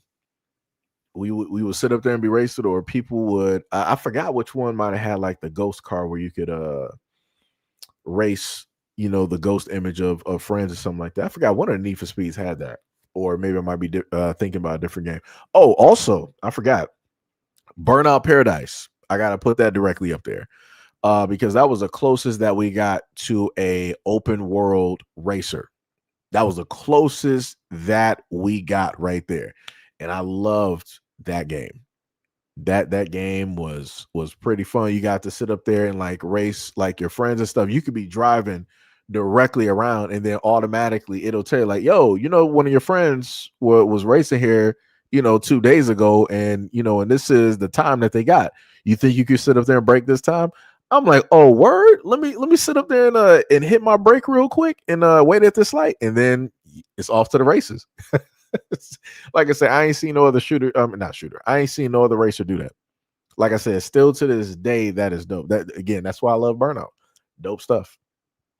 Dope stuff. Like it's even to the point where it's like you got this whole open world racing game with the Switch 2 and Mario Kart, and it's like they still haven't really pulled anything like that in a sense. I mean, now again, I am a little bit ignorant of the game because I haven't gotten a chance to play it myself. Don't got a Switch 2, but from everything I remember about Burnout Paradise, that was really the first to, in a sense, do it the way that they did it. They were doing work out here. They were doing great work. D Money said most wanted was Pete. Yeah. Most, let me see. Underground 1 and 2, I think I had, it was like the neon, and then I had something else. I forgot what the other car was. Most wanted, my main car, it should have been the Cobalt. That was, I had the pearlescence on the Cobalt so that it would change colors, different types of like purple and whatnot. Beautiful. But yeah, like I said, you got that 100 meter up, and it felt like you had the whole city sitting up there chasing. You had the helicopters in the air. You had the cops. They were trying to sit up there and make these roadblocks. So you had two choices, right? You could try to speed and go around, or you could try to do a U-turn. But if you do a U-turn, depending on how far your wanted level was up, you got the SUVs and you got the Corvettes chasing you. So they would have the biggest and the toughest cars. The way that I had my Cobalt set up, it was like, oh, you got that roadblock? Oh, you don't got nothing to stop my tires? I'm barreling right through them boys. You can't stop me. Who gonna stop me? Crazy. What was it? Mo said New Jersey Drive. Why does that sound a little bit familiar? But before all of those racing games, I played Vigilante 8 Second Offense and Twisted Metal. Classic games. Like I said, the newer gen, they don't know nothing about that. They might know about Twisted Metal because of the TV show, learning about Sweet Tooth, but they ain't know they didn't grow up in those days, seeing those games in in the arcade and stuff. That's one thing I would love to sit up there and see make a resurgence. I would love to see arcades come back. That was that was dope. I want to say that was the peak of gaming, like socializing while gaming. So like before we really had anything like internet wise or like parties on PSN or Xbox and stuff like that, arcade, that was a spot. That was a spot to sit up there and go. Like I said, and if you were a guy and you had like a girlfriend there, like yo, you might want to sit up there and stay directly on Pac-Man because you may get embarrassed if you decide to sit up there and play, some of those fighters. Because I remember I did that to a guy. I saw him. He had his girl. I was like, oh, you playing Virtual Fighter? Hey, brother, what's up? I say, hey, I see you doing some moves there. Like, let me get in on this real quick. Set up there and put in, my 20 to 50 cents in there. I sat up there and picked Lei Fei. If people don't know Virtual Fighter, he's like the Shaolin monk. Oh boy, I tore that boy up. Let me tell you something. That was man, profound sadness. That boy was disappointed that day. Good old days. Let me tell you, good old days. Good old days. They lucky Street Fighter 4 wasn't up there back then. Man, I would have been taking quarters. Good old days though. Good old days. Just sitting up there reminiscing. But yeah. Yes, indeed, folks. Yes, indeed. Also, shout out to all the gamers. I didn't even know we had so many, gamers listening directly to the live stream. How we got here, I have no clue, but that's what normally happens. And normally Tippy would pull up at some point. Tippy would have pulled up and be like, "Hey, gaming stream." That lady is asleep. And let me tell you, she is knocked out. Probably had a late start to the day. Ultra late start. Well, yeah, that's about it, guys. I'm gonna let y'all go. Been talking for probably about a good hour about video games. Let me tell you. Maybe there might be I did say that last time. We might just do that for another live stream. Sit up there and talk about like some games and reminisce on some good old stuff and things of that nature. A nice relaxing live stream again. Probably won't pull in a lot of views, like the other live streams do, but some for people to just stop in and take part directly in, things of that nature. But anyways, much love, respect, and appreciation. I will catch you guys in the next live stream and or video. Peace out. Actually, wait, before I do that, I gotta at least have one of the images directly up there. I gotta hold that up there for a second. Why did that move? Okay, remove that. Okay, yeah. I gotta have that up there for a quick second. I think for at least about a minute, so that it'll have that as the image instead of just a black screen.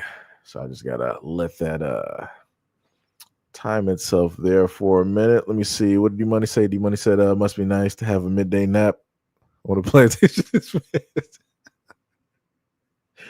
Oh man. All right, when Tippy can't be here to defend herself. Diabolical work. Diabolical.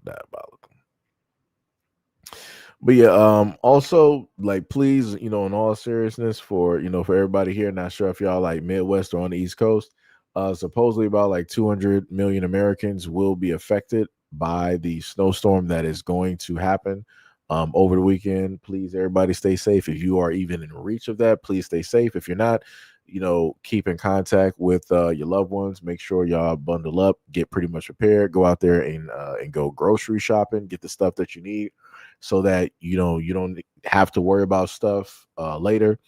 And potentially, different areas might be dealing with power outages because again, you're going to be dealing with snow, sleet, rain, and everything like that. And they said this basically happens. I think they said like every 10 years or something like that. So you had this in 96, you had it in 06, and then we got it in 2026. However they basically referenced it or whatever.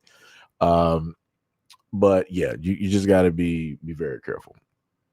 Be very careful. And I think I remember when a heavy snowstorm like this happened back in 96 when I was younger, and it was looking tough. I think I remember the power going out too, as a matter of fact. So yeah, make sure y'all bundle up, y'all stay safe, and just be prepared, because no telling if you will or will not have a power outage. You just don't want to be caught out when any of this stuff happen. That's just what we do. Every time. Let me tell you, every time. Can't take Gail nowhere. Let me.